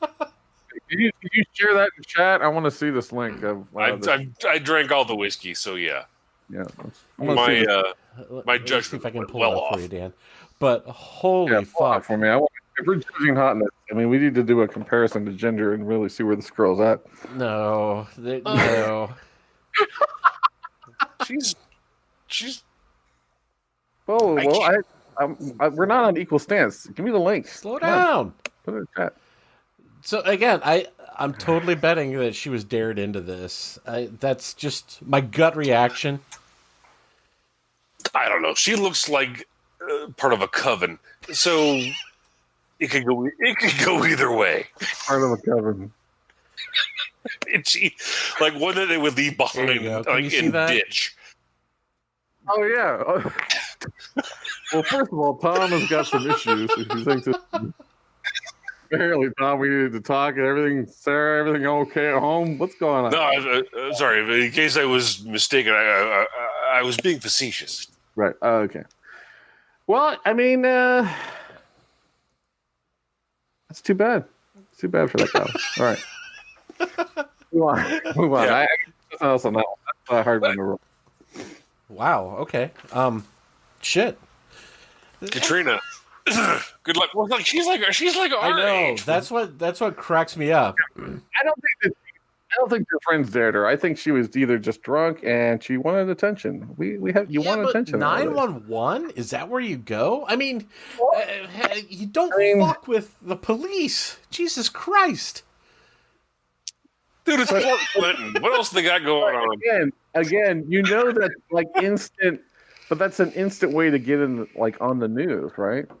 Like you can't, like if you get on Facebook and tell people, who cares there, right? But if you can call the 911 line and tell them that your pussy's on fire, there's a good chance you're going to end up in some news article. It's like instant stardom. Okay. And she ended up on that cool bum squirrel. There you go. Yeah, exactly. She did. Whose pussy's on fire now? And if you think about it, she's got something you can check off on the bucket list, right? Who doesn't have something like call 911? Have you ever called 911? I've never called 911. Have you? Shit. No, I have I not. don't think so. No. Yeah. I've not. Think about that. Think about how long 911 has been in your life and you'll never call it? Well, or haven't today? I mean, yeah, at least eventually Katrina we will. Oh, yeah. But I mean, Katrina's had her moment. She called it, but she just happened to call it for a very potentially, potentially life-threatening. Life-threatening, absolutely, but clearly not so. And then what I think it is that the cops did the cops really check to see if her pussy was on fire? Yes, absolutely. La. Yes, first responders had to arrive at the scene and discovered that there was obviously no fire between said woman's legs.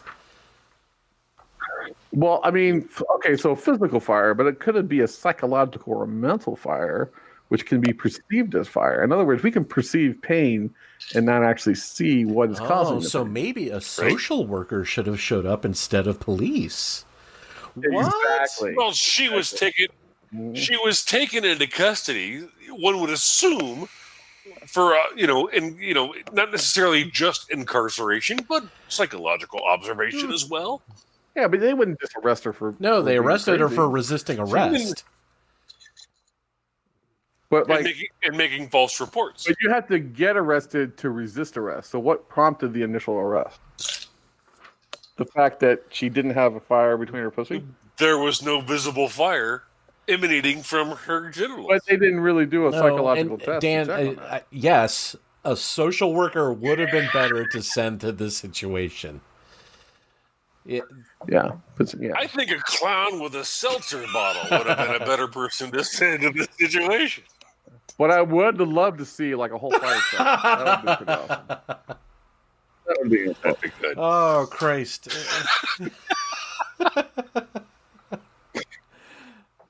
Quality network here on the Bums Network. Thanks, everyone. Well, I mean, you're trying to bring social aspects into us just being stupid. I think it... No, I know. I'm kidding. What are you talking about? I'm being just as stupid, but in a very...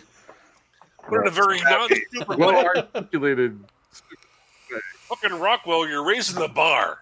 I know. I'm sorry about that, guys. Ireland won't stand for it. We're going to lose that one listener now. Hang on. It's serious, Mom. Right. Turn it on. I was a huge fan until you guys said defund the police. Hang on, I got this. That's good fucking Jameson I'm drinking right here. But I'm out. So if Jameson wants to send me some, it's Tom Arnold, care of Southern California. Oh, that sounds tasty. All right, what's our next story? What do we got? Damn, okay. All right. Between the lost cell phones and slow Wi-Fi, the survey says 3 out of 5 millennials can't even. If your barista seems pretty stressed, he or she is not alone. Turns out 3 out of 5 millennials, some 58%, say life is more stressful now than ever. Sidetrack. This is from March of 2019. In a survey of 2,000 people that in that age group commissioned by Endoca, a company that appropriately sells cannabis-based CBD oil, millennials think that no other demographic faces their kinds of stress. Like, for example, slow Wi-Fi, or cracking their cell phone screen, or losing their cell phone. Sure, there are real problems on their list of stressors, like making student loan payments and finding job security. Though on the list of 20, those are at 17 and 18, respectively. By comparison, having their phone battery die ranks at number 7. The list we've got is 20 stressful scenarios. I'm going to give you 10. I'm going to give you 10 for the sake of, starting with number 10. 10 most stressful things in a millennial's life. Forgetting a cell phone charger. Credit card fraud. Forgetting a password. Phone battery dying. Slow Wi-Fi is number 6. Number 6 is slow Wi-Fi. Number 5, arriving late to work. Number 4, losing a phone. Number 3, your commute or traffic delays. Number 2, arguing with a partner. Number 1 is losing your wallet or credit card.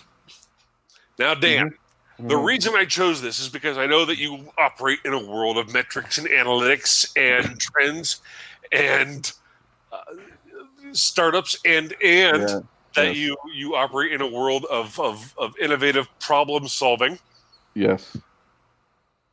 So, millennials, who I have sort of a disdain for. Yes. Go on. Your take on this, as reported by a weed website. Not that I'm against weed. I think CBD shit is like spot on, and that weed should be. I think it's actually pretty accurate. Really. I think it's pretty accurate. But is it sad? Oh, I mean, all right. So the first 3 are actually probably pretty common with the baby boomers too. If you think about it, we don't want to lose our keys and our wallet. That's our identity and our money. That's pretty common. Like when you start getting into things like, oh, I lose my phone. That's because the phone is sort of our identity these days. That's a lifeline. But the Wi-Fi is a classic one, just because I think there's I think Wi-Fi. There's sort of like there's a trend I call cheap luxury, which is kind of like there's stuff that we absolutely have to have that we consider like oxygen, and Wi-Fi and internet connectivity is part of that. Like we can go without food, without water, but we cannot go without internet and you know what I mean? And what's interesting is that those are now in our sort of ecosystem of like there's homeless people out there who are on the corner collecting change in one moment, and then the next moment they're on their iPhone telling their loved ones they're coming home from working on the stop, right? We have this like addictive cycle to technology that helps us to stay like a member of society that we cannot be without, but we can be without everything else. Like we can be without morals, we can be without, like respect. But God damn it, if it's gonna take, it's so funny. I remember working with developers are great. Young developers are awesome because they're elitist jerks for the most part. And I employ a lot of these kids who are something like Evan, one of my members. I remember he was sitting like on a gigabit, network, and he was complaining. And he's like, Dan, it's gonna take me like 2 hours to download this 4K, movie file or for something like that of a, torrented movie from, it's the new Batman that comes out in 5 years. It's going to take me, it's going to take me 2 hours to download this fucking thing because it's a slow ass network. And I'm like, wait a minute, you're coding. Yeah. So what? I'm like, well, coding, you hardly need anything internet. That's beside the point. I'm offended by the network speed. So he's like, we get offended at the connectedness of our lives if they don't measure up. Yeah, I mean, does that make these millennials even more sort of despised in your perspective? Absolutely. But, absolutely. I mean, yeah, I get it. I think that article is pretty spot on, really. What's sad is that there's a bunch of other stuff, like the average person that has an idea feels like it's right. That's a great idea. They're all somehow ultimately valid. Yeah. Yeah. Or we do our own value. I mean, we are addicted to our assumptions, and it's like we don't want to be challenged at all, ever. That's deep. No, I like that. It's true. I've been taking a lot of weed. It's true, though. It's very, very true. Yeah. Yeah, we are. And because it's our perspective of reality. In our world, in our experience, this idea is right. And I'm paying you as a contractor to be right for me. I need a cheerleader. Half the time, your life is being a cheerleader for someone that wants to, but they want to give you $50,000 to be a cheerleader. I just wonder when they say millennials, and I'm using bunny ears as air quotes, what actual age range they're asking these questions. I mean, if you think about it, the older millennials are about to be 40. Yeah. And nowhere on this top 20 list are cancer, being murdered, something bad happening to a child, things like that. Did they skew it younger? When you're 20, like what bothers you when you're 20? Like, well, being late to work, but. But as a 40-year-old, like, fuck, if I show up late, I show up late. It's no big deal. Well, I think it's definitely skewed toward an audience that is more shallow. Yeah. This is definitely an audience that's more shallow, that is more, and like today, millennials is sort of like the universal word in media today to represent a young person who is anywhere from 16 to, I'd say 29. Yeah, but they're not. I mean, they're 24 to. But they're not. But I know. Now. Yeah. Yeah, I know. But no, I mean, people don't think about that. You're right. You're right. I mean, the word, it's the buzzword takes on a different meaning. Yeah. And it's also, the article also is written in such a way to make you realize how much you take life for granted, right? So you're Yeah. You care more about your Wi-Fi than like, you're visiting your mom or something like that, It's just another, piece to give you a certain reaction. Things that, and it's the thing that, I obviously pull this shit from, not a source that weighs these things into, or takes that stuff into consideration. Obviously this is a poll conducted by a company that sells, cannabis-based CBD stuff. I don't know where this was actually printed, but and it's well, you need more Zen, Tom. Clearly, if you took a little bit of CBD 1000 from the Bums Network, you'd be a lot more relaxed. Maybe you wouldn't be so worried. Hang on, let me check out. Brought to you by Dakota. That's right. Indica to see, they've got That's right. CBD and vitamins that provide immune support, and it's formulated by doctors. And if you think about it, I can see someone taking a bottle of Eshelman's. I've been on Eshelman's for quite some time now. Like his own drug. Why not? Yeah. Dude, Eshelman's raw hemp oil. Yeah, exactly. I rub that right on my crotch at night. You just won't give a fuck. Right, exactly. That's why I stopped calling 911. Sometimes my pussy gets on fire and I'm tempted to call 911, but instead I got Eshelman's hemp oil. Yeah, and then it changed a lot of it. I sleep through the night and no fires. No fires. My wife Katrina and I are happier than ever. What cracked me up, number 14 has been a pet peeve of mine, the phone screen breaking. Oh, yeah? Yeah. Screen? That, now, and again, I do not lose any sleep about my phone screen breaking because I'll just go get another phone. But you see so many people of all age ranges using these cell phones that have shattered screens. I think my daughter, it's been a couple of years, but like we were in the car going somewhere and she pulled her phone out and it was cracked all to hell. I'm like, oh my God. I'm like, do you use that to make calls? You're putting all those germs right on your face. She's like, no, I don't call anybody. I'm like, no. You're missing the point. Like, that is gross. So we immediately went to the Apple store. They 5 minutes later, like, boop, slapped another one in there and sent her on her merry way. I'm like, dude, this is why I pay insurance. Don't ever fucking let me see that again. That's gross. Yeah. But well, see, and Dylan, my son's the same way. It's like, dude, your shit's fucked up. Why don't we just go get that fixed? Yeah. It still works. It still works. Yeah. Like, our kids are cool Z's. We got Gen Z kids. Yeah, that's so gross. I mean, every one of those cracks, there's just shit gathering in there. I mean, the black is pure black. I never took you. I'm not a germaphobe. That's kind of weird. By any means. But I mean,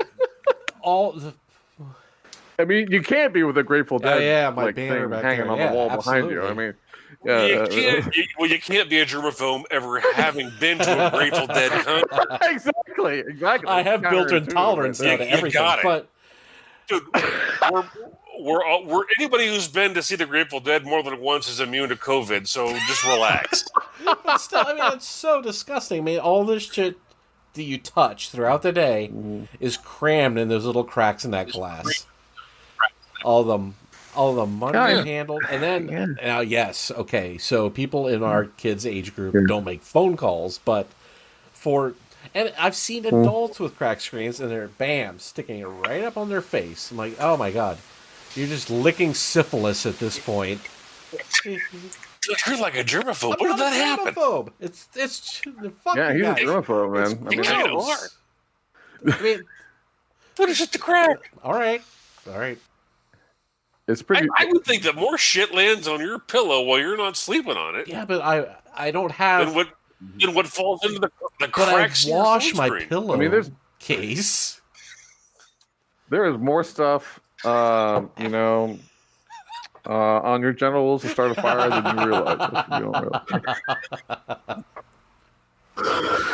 Well, it is weird that how many people seem to crack their phone, smash their phone. I have yet to do that yet. But I guess that's just because I treat it like an $800 computer. That's why. Dude, like I'm the same way. My wife, my son, it's like they're smashing fucking Christmas ornaments in the back of a church. Just angry. Just fucking phone. Crack the shit.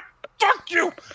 I've had like 5 different fucking smartphones, and I've not broken a single one. I know, it's kind of weird. And I'm not the most careful fucker. All right, so the other pet peeve I had. Sorry.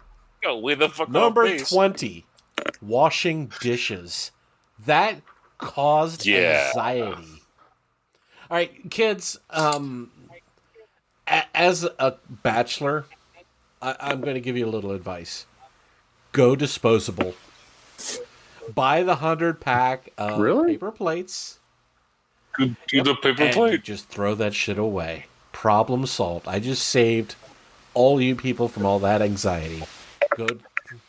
Yeah, but come on. I mean, if I'm a millennial, I want to be able to control my dishwasher with my phone. So I want a pretty cool dishwasher. Right. And I just don't want to physically have to touch the dish. I mean, it was hard enough for me to make the dish. It took a lot of effort to get the Hot Pocket. It took a lot of effort to cook the Hot Pocket. It took a lot of effort to eat the Hot Pocket. Put it on the plate. I would say one of the things that should be on that list is getting your food and then the TV not being like working or playing a show at the right time when you're sitting down to eat. That's one of my pet peeves. Like the fucking TV's got to connect to the internet, and I got to like wait for that. And then by the time I'm halfway through my meal, then the show starts, and now I've lost it.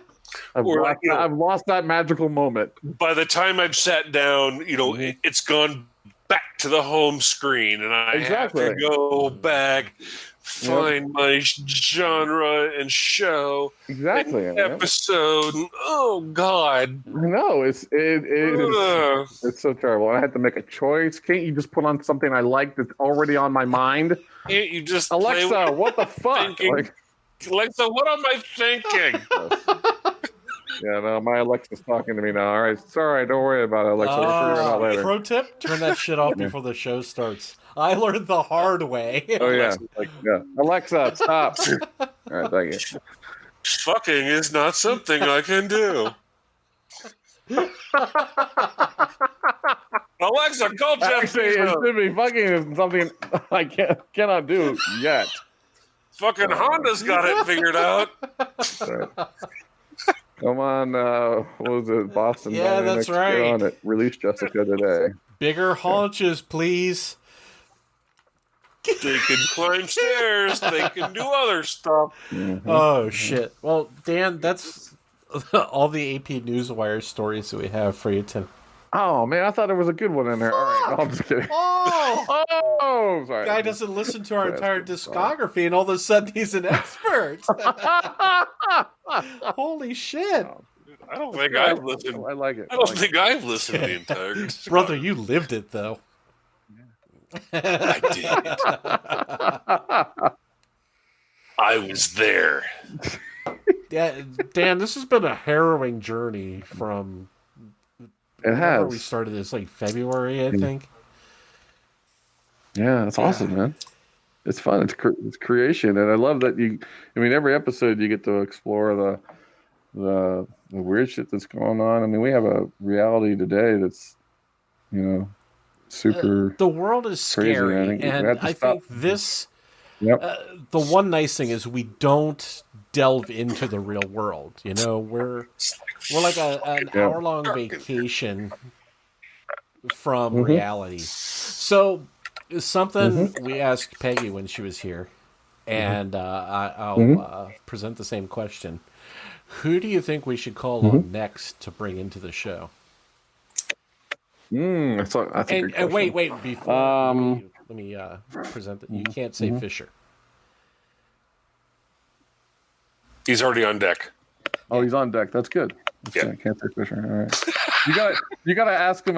He's gotta ask him a question about submarine games. We always talked about Battleship or some. I forget the name of the game. We'd always talk about subs. He always knew battleships and subs. Let's see who else to bring on the show from our collective clan. Yeah, right? like all that sort of we're from that bums conglomerate. Yeah. From our origin story. Yeah.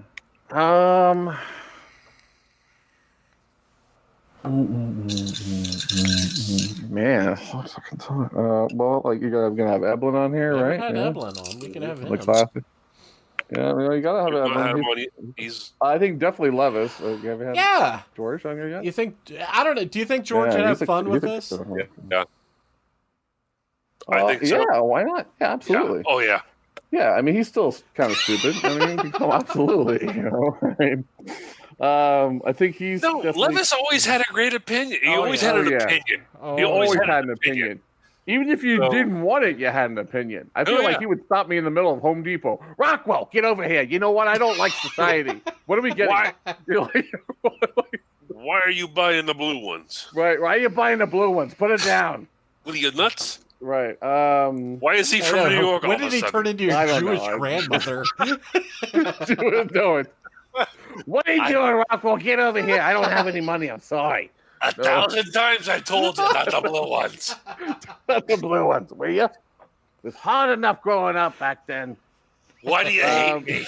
I was a Muppet back in those days. Anyways. I don't know. What are your stupid friends? I don't know. Drew. Get the phone, stupid. Yeah, that was a different era, though. Nikki Albini. Oh, yeah. Oh, damn. I know, exactly. Nikki, who didn't have a crush on that girl? I mean, she was just smoking. I'll tell you, before you go any further, I'm going to tell you you definitely need more women on the show. About my brother and I. So, sophomore year, I think, I had a car, and Nikki needed a ride home every day. So I drove Nikki home after I picked up my brother at Our Lady of Peace. The chore, the burden you carried, my friend. So God for bless you. This brief 8-month period, my brother thought I was the coolest person in the galaxy, just because I had Nikki in my car. That was it. Dude, you had like the hottest girl in the world riding shotgun. And that's all it was. It was just like, hey, you live by Worthington. Can you drive me home? And I said, shit, yeah, okay, whatever. But in his 7th grade head, he's like, holy fuck. That idiot that I fight with all the time has that girl in his car. Well, it didn't hurt that she was beautiful and just cool as shit. Yeah, she was cool as shit, and she wasn't shitty to us. Like, she had like the choice to be like a shitty person to us back then. It wasn't. And she could have ruled the fucking world. Oh, totally. And still, was more than happy to just give the time of day. Yeah. I know. I think you should definitely have you should have Ginger on here. That's important to have. I think the Kara Turner. Wow. Yeah, dig it deep. Yeah, going back on the Wayback Machine there. I'm trying to think of the girls that made up our. I'm gonna write this down. You gotta write this down. I'm not writing this shit down. Why isn't your internet in your house recording this? Like, you are making a recording? You could. I think it's funny that you mentioned Ginger before Jeff. Well, I mean, obviously, she's the more memorable piece of that relationship. I love you, Jeff. I always felt like Egelhoff was the one who I felt was going to be the lawyer. He was the one that was going to be successful out of all of us. He's the accountant, yeah. And I think what was funny is that, like, we all knew he was a total perv, but everyone else didn't know that. And I think that somehow he squeaked through society, he was like our, Manson. He was like, I was there. Jeff was an instigator. He never got in trouble because he always egged us on to do the shit that he thought of. And he was the guy's like, yes, wouldn't it be cool you this know, it'd be happened? funny. I'm gonna stand back. I'm gonna stand back here. Yeah. And if the cops showed up at the house, we would all be super fucking nervous. Like Fisher would be like, Fisher's like opening up something on the ground. He's like, I got an AK-47 buried on it. Like, no, you don't need to get that. You know, Evelyn is like running across the field. Ash is going like, if I'm gonna get busted for weed, I'm gonna smoke this whole bag now, right? You know, and then we would send Jeff outside to talk to the police because he was Who has a collar on their shirt? Jeff, you go talk to him. Right. Yeah. You couldn't send Casey because Casey knew would get arrested right when he opened his mouth. Right. You fuckers again? Exactly. But yeah, you gotta get the female perspective on this show, guys. I mean, that's important. So Ginger for sure. But who else? I don't like Lisa. She was in our gang. Lisa Whitcomb. Okay. Lisa Whitcomb. I'll write that down. She bore witness to many an atrocity committed on her empire. You know, Lisa was like one of the guys because she could do anything and everything outlandish that we could come up with. Dude, Lisa could do as well. Of course, you're gonna have Rachel. No, actually, you and Rachel were sort of the catalyst. Yeah, for the first two. Yeah. Rachel has got to be on here. She's required. Who are the other gals in our freaking collective? I don't know. I think Teresa Brizardine. Yeah. Maybe. I mean, she was, an underclassman. From purely then to now, Ann Merrill. Yeah. Who's the girl named it? Who? Robin? Seifert? No. I ran into her. I gotta go through our yearbook again. Hey, just be sure we blot out some of these last names just in case. I know. Well, Heather, what about, there's also Heather. Dude, we went to school like 20 Heathers. Rooney? Oh, like from grade school? Dan, from grade school? Well. Heather Rooney? Yeah, Heather Rooney. Shit. Yeah. I kind of remember her. Yeah. Yeah, she was cool. Yeah, she was really cool. I mean, I've seen her. And, she's beautiful. Yeah. She was a knockout. Not that that's all that matters about a woman, but I'm just saying. She was smart and beautiful. Right. I'm sure. Right. Successful. It can do just anything a man can do. Wait. What about the Except. Wait.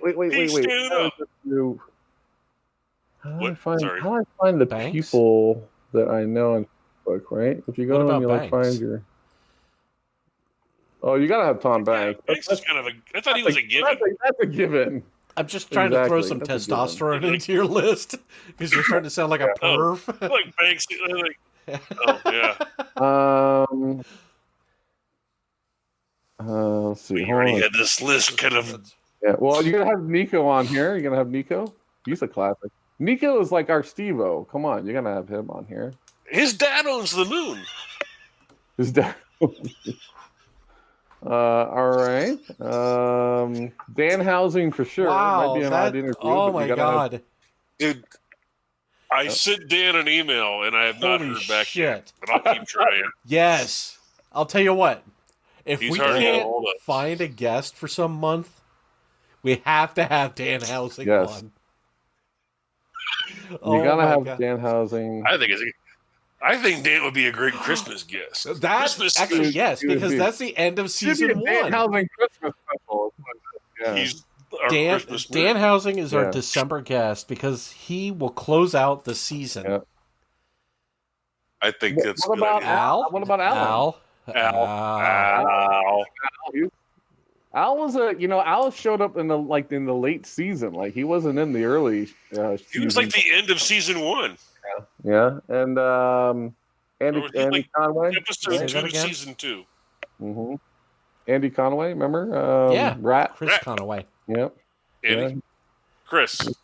Oh, Chris Conway. That was it. Yeah. Shit. Okay. There's that one gal. Tom, you're gonna know her. I just forget her name. And she's going to hate that I forgot her name. That's why I'm going through my... What's she look like? She just did a lot of, weed and stuff. Really funny. But really a nature girl. always like Michelle doing the nature Brugger? stuff. Michelle Brugger. Is that it? It could be Michelle Brugger. She's blonde? Kind of a blonde, yeah. Yeah. Michelle was very blonde.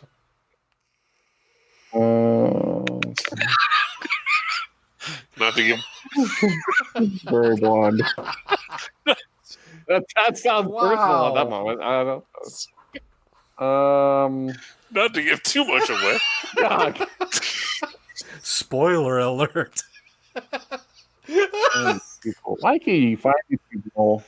That came out a little too honest, I guess. Rick Ziliak would be good, even though he wasn't really in our clip that much. But Yeah. That's a good entrepreneur story. I was roommates with Rick right. for a while. We got Tom.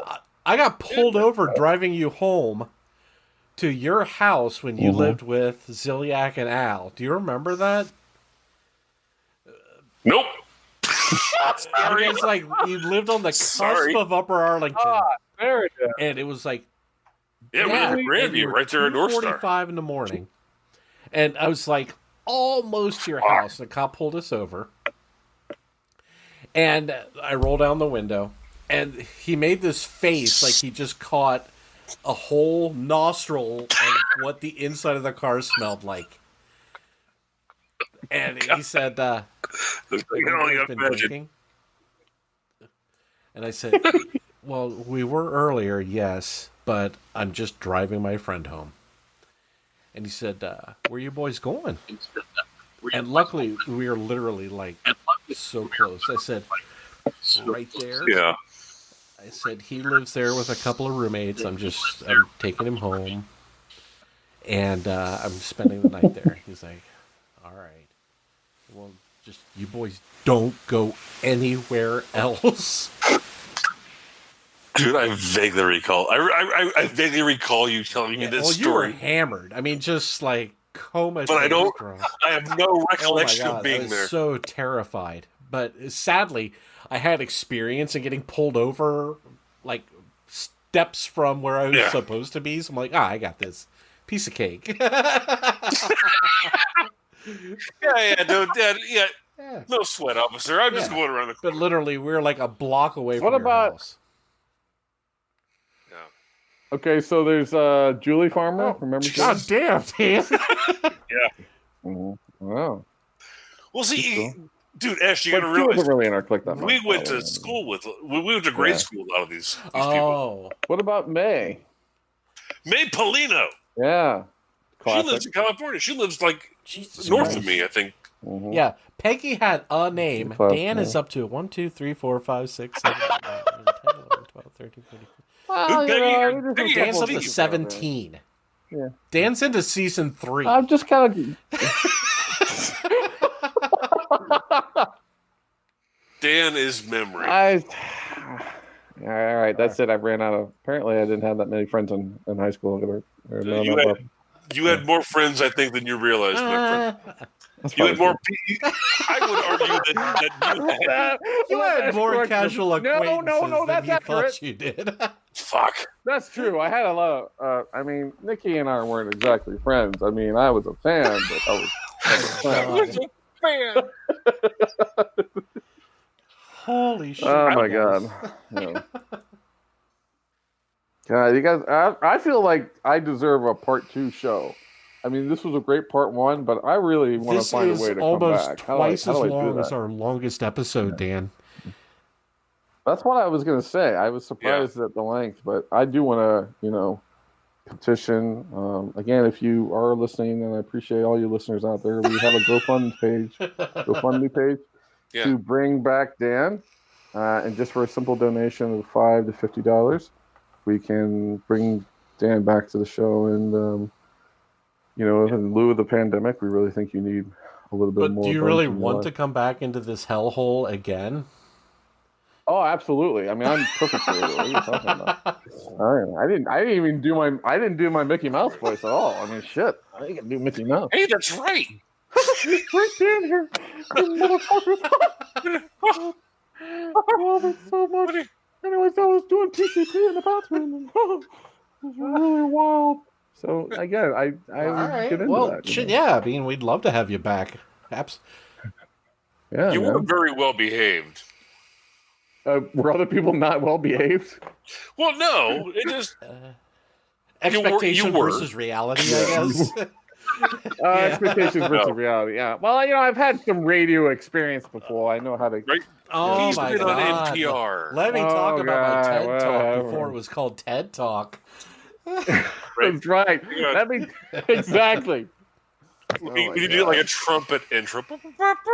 Yeah, there you go. Yeah, but you guys are stars now. I mean, you're like co-hosts and shit. Jesus, you guys are gonna. Did you see the fucking size of his microphone? Really that's pro level shit. I did see it. Was. I mean, you have the blue. Yeah, he's got that. Yeah. Fuck. Yeah, that's because it's radio days. Of course, it doesn't Radio work, days. but by God, it's it's a great prop, though. It's a great prop. My God. Yeah, Tom, can you give us a quick CD 101? What was the? Is that the CD you were on? Yeah, can you give us a little bit of radio? Next, Just, Bob Marley and Annie Lennox. But first, the news. In a duet that will inspire you. It's 11:55, lovers. Yeah, Tom actually got the job that I always wanted. I always wanted to do radio. Really? Yeah, absolutely. I would loved it. That's a dream. You still want to do radio? I'm hiring. Yeah, I do. Yeah, put me on the air. All right. Is it W555 California? Hey. Welcome. It's hotter than hell outside. Now we're gonna cut to Jessica, the first sex bot ever from Boston Dynamics. The inventor, Mike Eshelman, is here to talk about Eshelmans. Yeah, so absolutely. I would have loved radio. I think that's the next job I want is radio. Dude, it's awesome. I kind of, obviously, like everything else, I kind of fell into it, but yeah, man. I mean, I'm a gabber. I can gab. It totally changed my life. Oh, that's cool, man. That's sweet. Yeah.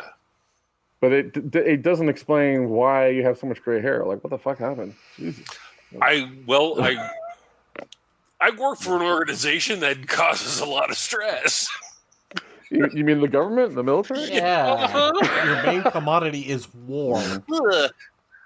Hey, you're gonna get the COVID vaccine before us, anyways. It'll be military issue before it gets to us. Dude, for all I know, I've already had it. That's true. That's probably true. Yeah. Before they weaponized it, they made sure that it worked. Actually, exactly. Well, so let's talk about that really quickly. Do we believe that COVID-19 is a bioweapon? What's the verdict? Not fully a bioweapon. I think it's been turned into. I think there's a good chance it could have been tinkered with a little bit, just given how fast it's killing people. I think it's an amalgam of things. It's just kind of crazy. That it's been that it's a hybrid virus that's been orchestrated and hybridized. I don't know. It's kind of weird to have something sweep. You're talking 4 months. 150,000 Americans gone. I mean, where has that ever happened in history? Never. Almost every year with the flu. Not as many with the flu, really. Not as quickly, but not as quickly. I mean, you got people dying in 3 days. I mean, if they catch it, especially the youth. They've all been corralled. Oh my God. That's true. Of course, if people went to, I mean, the same people that burned their house. No. Oh God. We don't want to do this. Look, the same people in New Jersey that almost burnt down their house with fireworks were the same people that went to a COVID Where's party. The fade Those are the same audience. All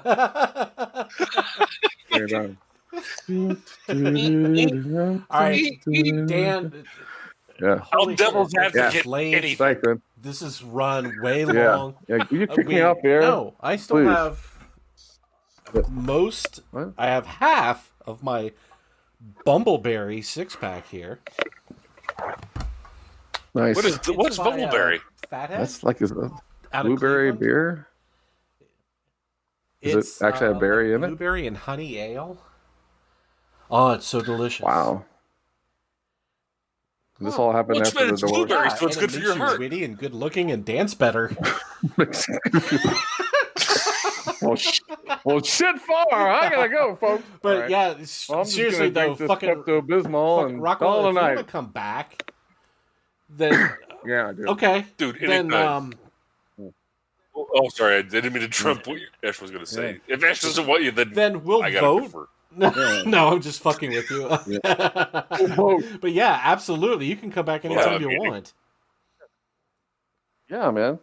We come back in a couple episodes or something like that because I love doing this kind of stuff and it's fun. Well, I'll tell you what. Ramble. Since we sort of ran the gambit on what you've been doing, come up with a topic or something, and we can bullshit around for a couple hours, and then Tom will root around in the AP. Well, I'll do that, and I also want to partake in the news story. I'll grab 3 stories and submit. Okay. To, all right, shit. I'll tell you what.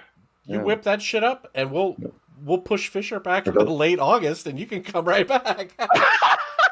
We'll bump Fisher to fucking season 2. Well, that's what he gets for just dropping out and going off with that girl. If you want to produce and be on the show, like what are you doing Wednesday?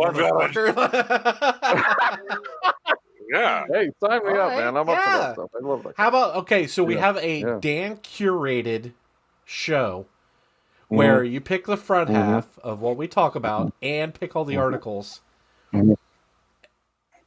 It's a hatchet hour.